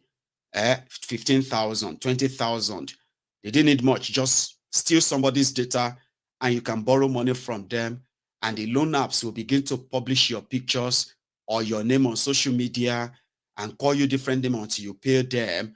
In 2024, you are going to see the new crimes. All of these are going to border on how you are going to, like, like dog eat dog, like I said, to survive. So I can see that in an economy that is not going to create a real job, a lot of people are going to create other means of survival. Okay, so I just don't know if kidnapping, organized kidnapping for food and other things are going to be new crimes. But the economy you are going to in 2024 is dire. It is dire because if you look at like I said, Nigeria has no money. These criminals have added extra money to the money they didn't even have. They wanted to borrow just to buy more luxury for themselves. There is no real investment in your power generation and the distribution. There is no real investment in any of your developmental infrastructure per se. It's go take a look at that book. Go and look at it. So if Bokwari brought you to this state because he devalued your money, simply because he was borrowing money everywhere, printing money, Tifnumbu they are already printing the money now. 7.3 trillion naira. This is the money they printed from the blues, and they are going to account for it as a revenue. So I know where that is going to head. So they're already thinking that the way Nigeria is going, they might need to indeed, reconsolidate your banks. So they are going to shut down some of your banks because Tifnumbu and his gang and his friends, they have already marked some of the banks they want to own in the emerging Nigeria that some of you should begin to get ready for. All right. So some of your banks are going to be repossessed in 2024. That is not even supposed to be a prophecy. Have you been reading the news? Have you been following what they are doing at all? No? Of course, you are going to lose some of your banks next year. So are some of your money too. Under Bokwari, they did everything. After stealing money from the pensioners, they decided to steal money from dead people because they told them from the data of the banks in Nigeria, there are some banks, some bank accounts that have become docile. What do you call that thing again? Docile account. The accounts that have become like dormant, dormant accounts. They consider the owners of those accounts dead. When they mop up all the money in those accounts under Bokwari, they said they could still get up to 3-something trillion naira from those accounts. Emefiole was working on mopping the money and giving them to Bokwari. But I don't know if they did. That's exactly how everything is going to go around. They will take everything they can take everywhere. Yes, they will. And because it's going to be an economy run by these different, criminals here and there, you would have to live in that 2024 with with your breath in your mouth. Like, do not lose it. Do not. Hold everything you have right now so passionately. If you have a job, I don't know what you do. Hold it, embrace it. And I pray you won't lose it. Their policy will make you lose a lot. And if I ask a lot of you who survived 2023, your experience and every other thing that you have you have to live for, in 2022, you probably didn't plan it that way, did you? No. Hold your relationship very, very dearly, because you may lose them too. When your relationship, when your love are going to be put to test by unseen forces, unseen evil forces that you will say, but to me, they are seen. They can be seen. The policies of the criminals in the public space, in your government, from the local government to your state, to the federal, to everywhere. Look around what they are doing. See how this affects you. Tell yourselves how it affects you directly. Be conscious of them. They are not evil spirits. They are not generational causes. No. Under Bokwari, we saw young people that were committing suicide, and we're like, what in the world will make a young person want to take their life? Like, what in the world? But the reality out there is that you need to see children that have grown up so fast, because the Nigerian system had to force them to grow up so fast. A lot of us grew up so fast. And today we probably didn't even know what Nigeria did to us. A lot of us lost our childhood because we had to grow up so fast. At the age of 7, we are already taking responsibility of adults. At the age of 10, we are already blaming ourselves for what we didn't do right. We didn't even know we were kids. There were many of us like that who grew up that way. There are those who are growing up that way right now in Nigeria, even worse. So Nigeria took a lot away from us and made all of us to what we are today. Well, thanks to redemption, that some people will admit to. They will say, well, I'm glad there for redemption, man. Thank God I don't look like what I have been through. That's the weapons fashioned against you. Those are the evil spirits. Take a look at their policies. Not what they say, what they do. Take your time and see and reflect how this actually cuts deep, and who are the victims that bleeds from all of this? You and I. So hold everything you own dearly, because the effort is to take them away from you without even touching you. So when you sit and pray, you should know where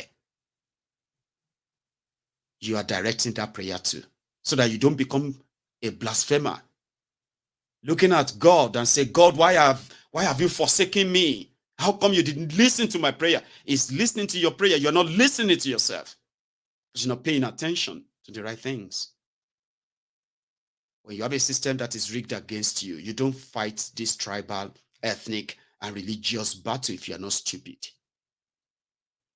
Retards fight over absolute nonsense. They dissipate so much energy. And fighting imaginary enemies when you can see the real one in front of you.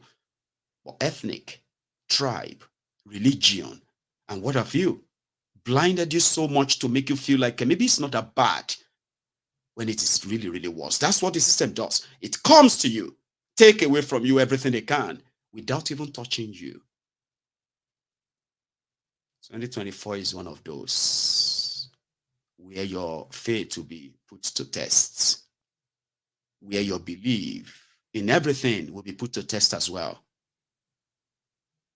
It could be the year that you have been waiting for, or probably the year that you wish never happens. Now, what do I mean by that?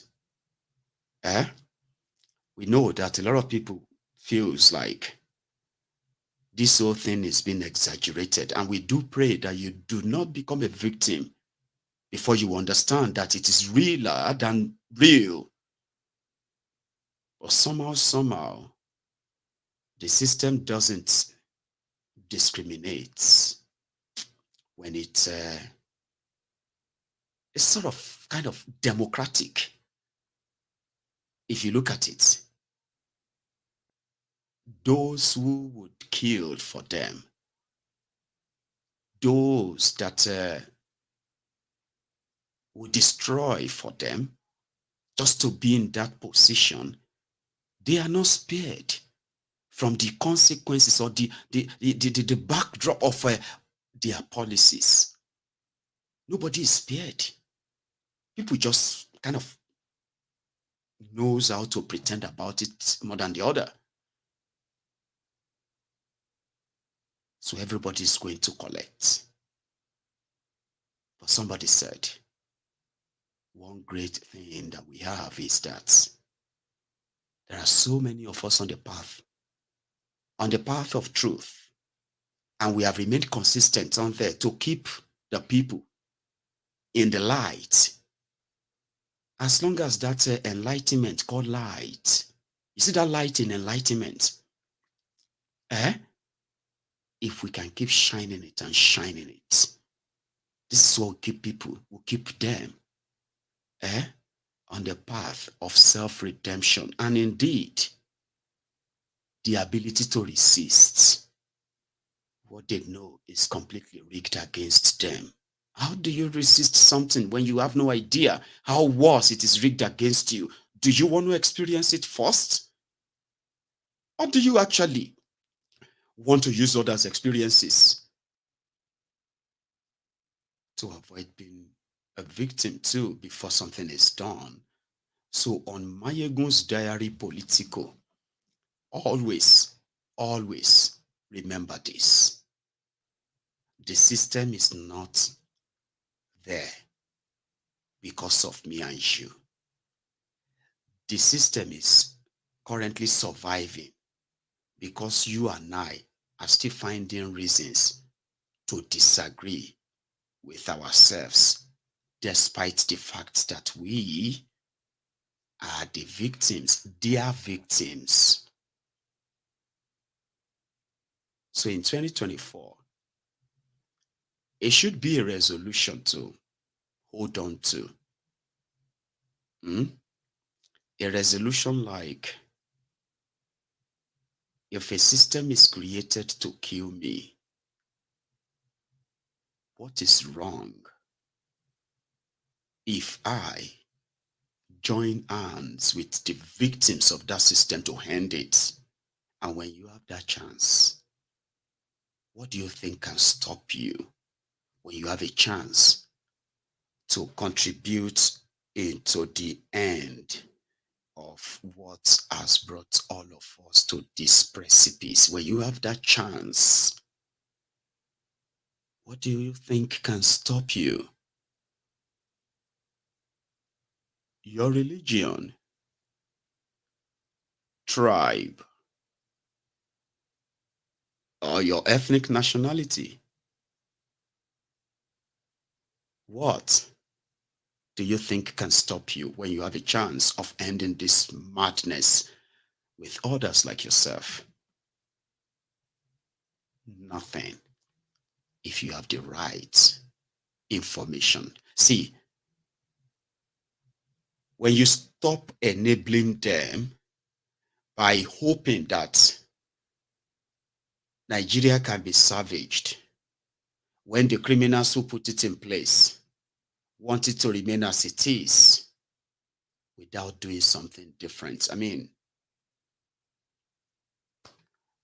we don't want to do that in 2024.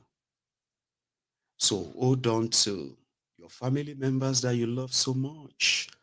Embrace them and hold them, because they might be the only reason why you want to fight. People need to have a reason why they want to fight for something. When you look around here, I did ask people, I said, could you please close your eyes? Close your eyes just for a moment.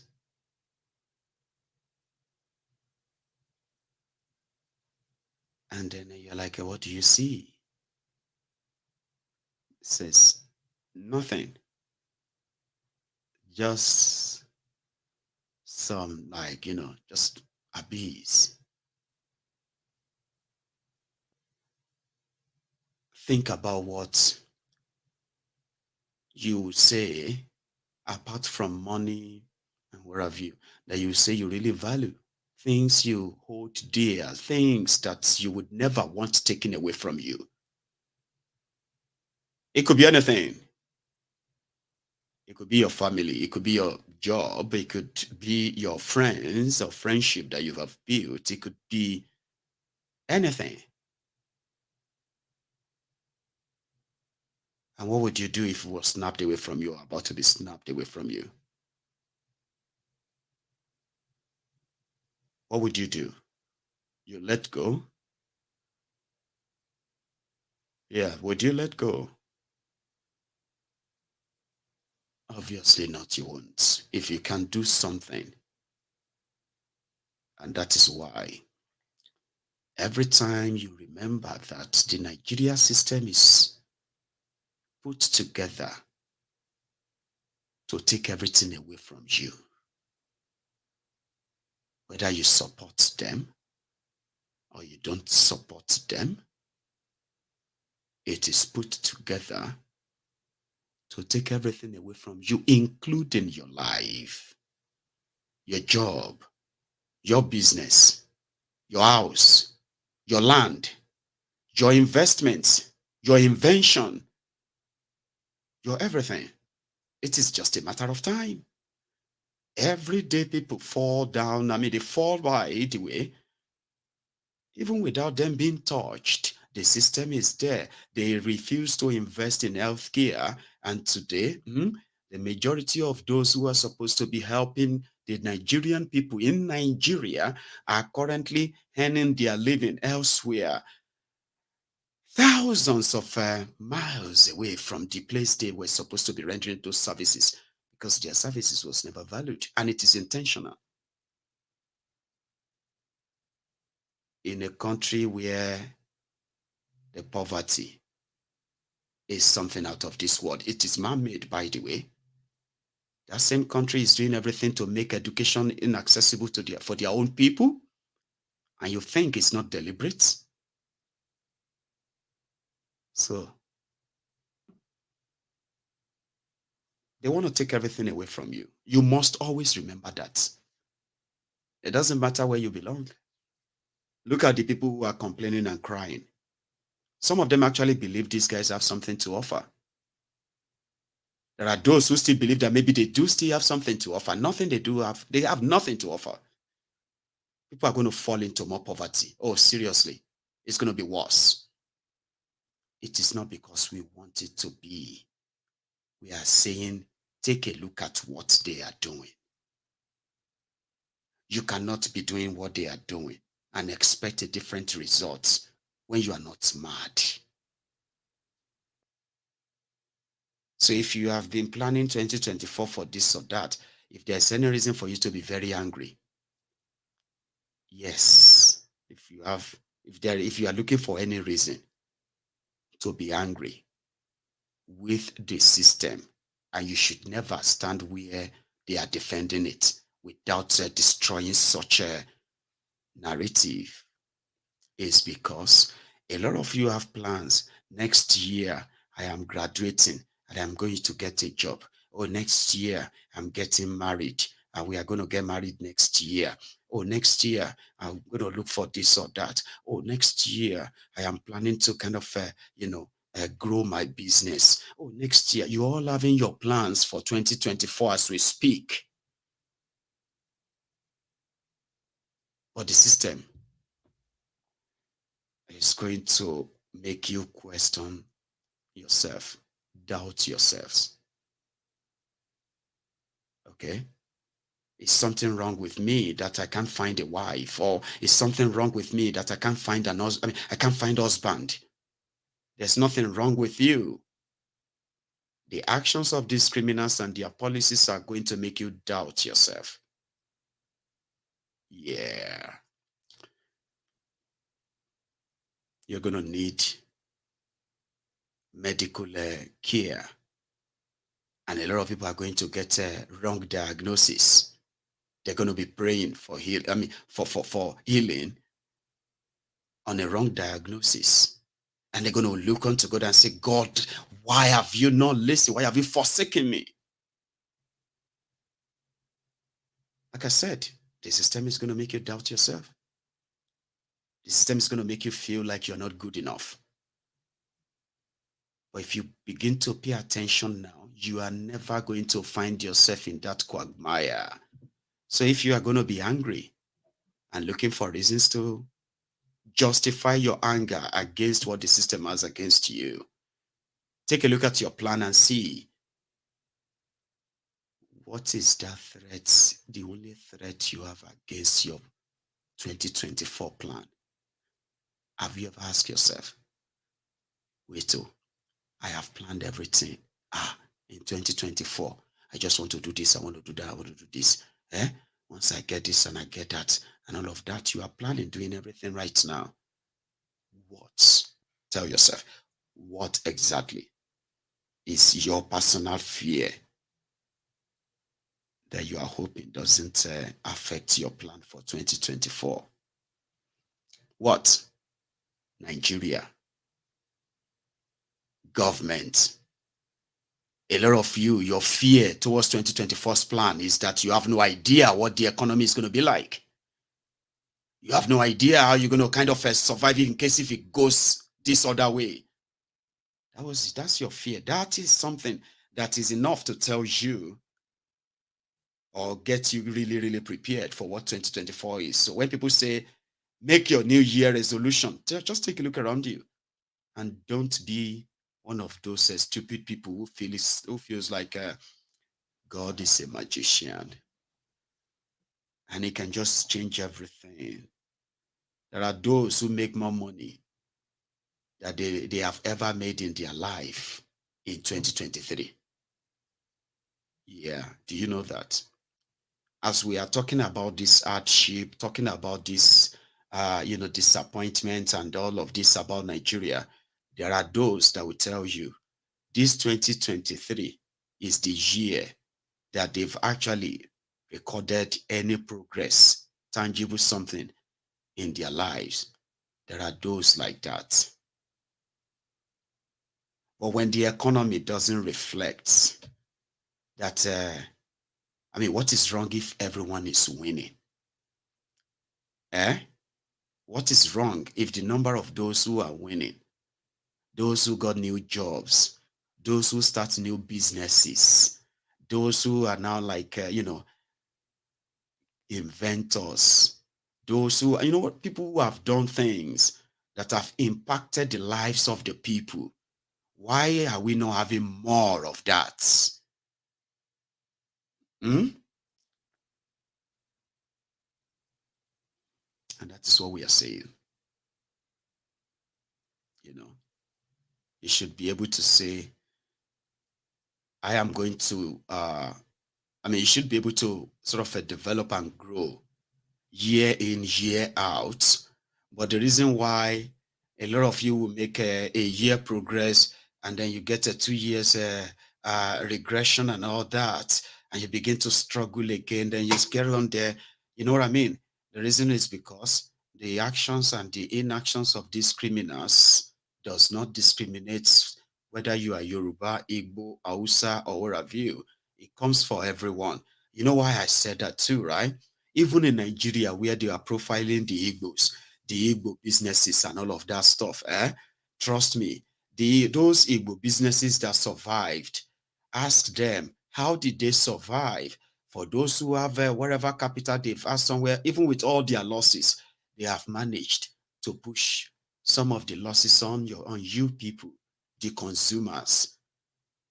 Here you get.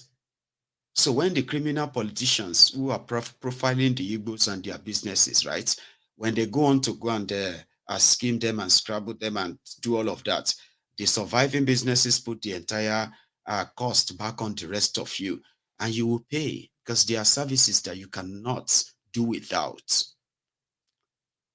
You see, policies, actions of politicians, their people, and how this affects everyone.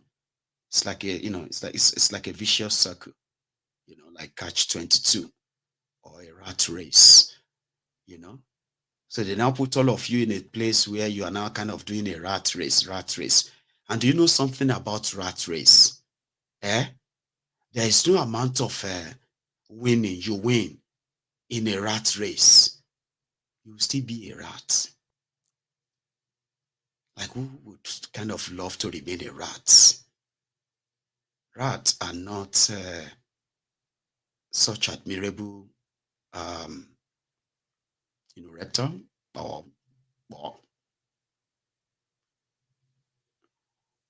rat race.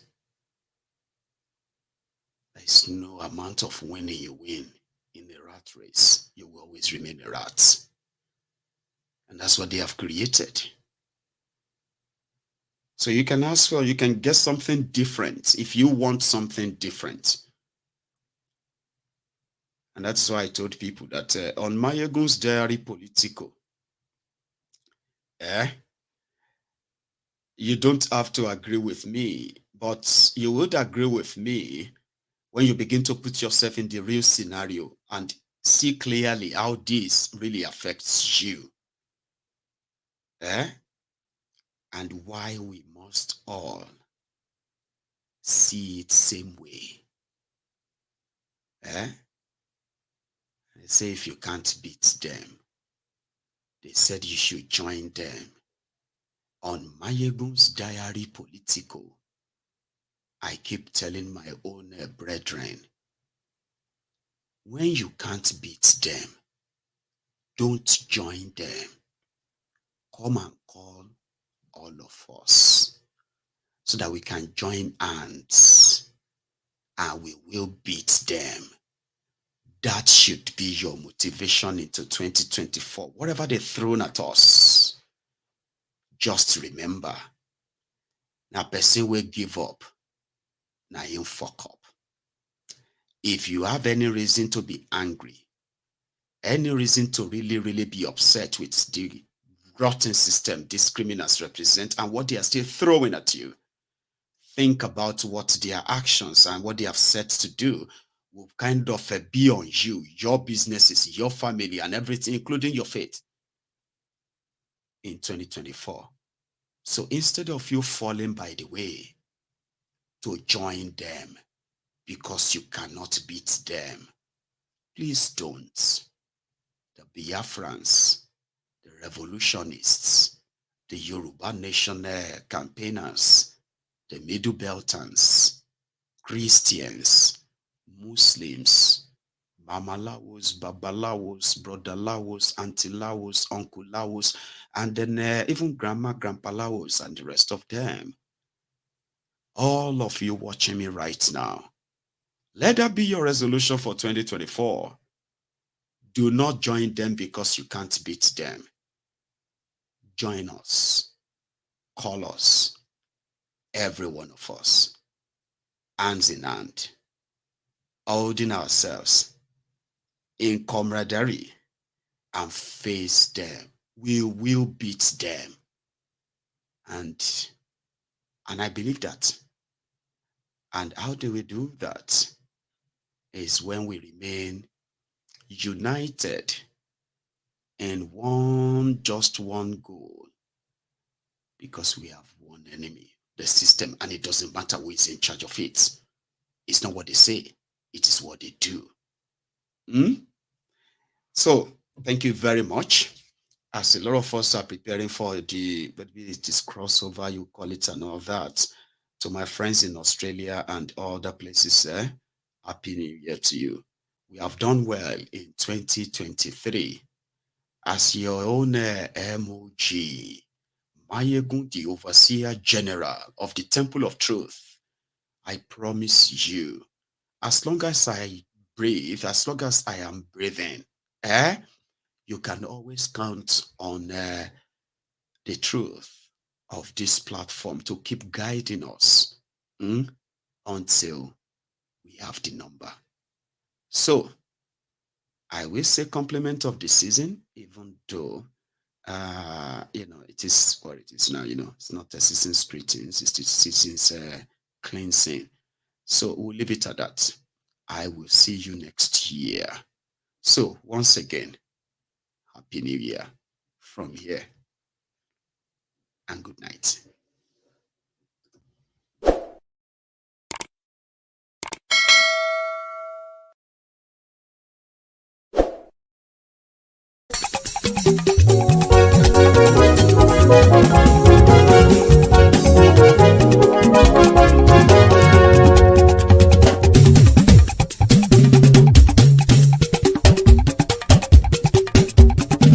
Mayegun làwa mọ̀ làmọ̀ tó dòdòdò. Mayegun Diary, Mayegun number one. Mayegun làwa mọ̀ làmọ̀ tó dòdòdò. Mayegun Diary, Mayegun number one. Mayegun ti dé o, ọ̀rẹ́ ará ìlú. Mayegun Diary, Mayegun number one. Lórí Facebook, lórí YouTube.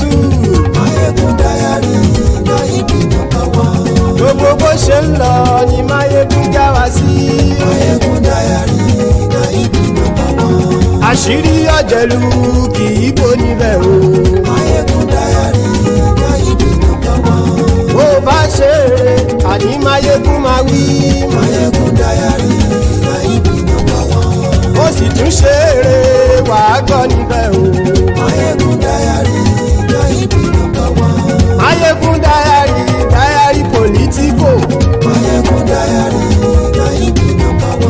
Godfatherism kò sí lọ́rọ̀ Máyégún. Máyégún Diary Nayibi #1. ẹ farabalẹ̀ sẹ́ o kẹgọ́rọ̀ lẹ́nu o. Máyégún Diary Nayibi #1. àní Máyégún làwa mọ̀ tó dódòdó. Máyégún Diary Nayibi #1.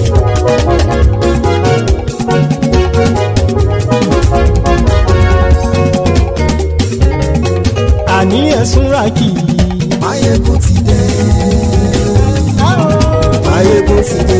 ọ̀jẹ̀lú ẹ̀sùn ràkì. Máyégún ti dé. àní ẹ̀sùn ràkì. Máyégún ti dé. lórí Facebook. Máyégún ti dé. àní ẹ̀sùn ràkì. Máyégún ti dé. lórí YouTube. Máyégún ti dé. àní ẹ̀sùn ràkì. Máyégún ti dé. bọ́ bàbá gbé wúrẹ́. Máyégún máa wí. àní ẹ̀sùn ràkì. Máyégún ti dé. ijó ìgbádìyẹ. Máyégún máa wí. àní ẹ̀sùn ràkì. Máyégún ti dé. bí pẹ̀sìdó bá rúfin o. Máyégún máa wí. àní ẹ̀sùn ràkì. Máyégún ti dé.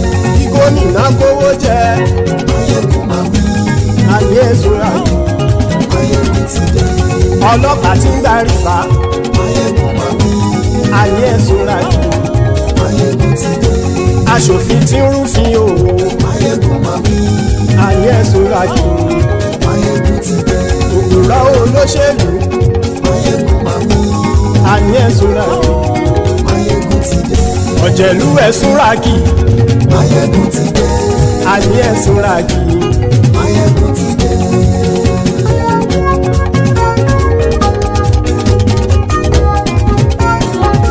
Máyégún ti dé. gbogbo ọ̀jẹ̀lú ẹ̀sùn ràkì. Máyégún ti dé. gbogbo ọ̀jẹ̀lú ẹ̀sùn ràkì. ṣùgbọ́n ní bá ti ṣe èyí tó yẹ kí wọ́n ṣe ọmọ bá dèrò ní fi wọ́n níran o. Máyégún ti dé. Gbogbo ọ̀jẹ̀lú ẹ̀sùn ràkì. Máyégún ti dé. Gbogbo ọ̀jẹ̀lú ẹ̀sùn ràkì. ṣùgbọ́n ní bá ti ṣe yìí tó yẹ kí wọ́n ṣe ọmọ bá dẹ́rọ̀ ò ní fi wọ́n níran. wọ́n fowó bẹ́ẹ̀ o Máyégún ó sọ pé wọ́n ò fẹ́ bẹ́ẹ̀. wọ́n fowó bẹ́ẹ̀ Máyégún ó sọ pé wọ́n ò fẹ́ bẹ́ẹ̀. oníkanṣá ti ṣe èyí tó yẹ kí wọ́n ṣe fáwọn ará ìlú tó gbé wọn débẹ̀ o.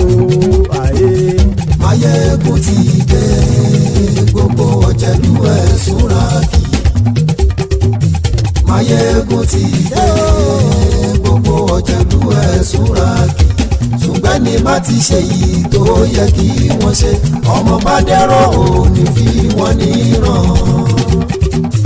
kì máa yí ṣe eré ọ̀rọ̀ yìí kì í ṣe ẹ̀fẹ̀. kì máa yí ṣe eré ọ̀rọ̀ yìí kì í ṣe ẹ̀fẹ̀. ẹni bá ti lè lẹ́bọ̀ lẹ́rù o ọmọ bá dèrò kàṣàyè tú wọn síta. Máyégún ti dé gbogbo ọ̀jẹ̀lú ẹ̀sùn ràkì. Máyégún ti dé gbogbo ọ̀jẹ̀lú ẹ̀sùn ràkì. ṣùgbọ́n ní bá ti ṣe yìí tó yẹ kí wọ́n ṣe ọmọ bá dẹ́rọ̀ ò ní fi wọ́n níran. tẹnitẹni ọmọ Máyégún ọ̀rẹ́ ara ìlú mọ̀mọ́ ni mo fọlọ́hún ṣọ́ ẹ̀ bá kìlẹ́bù.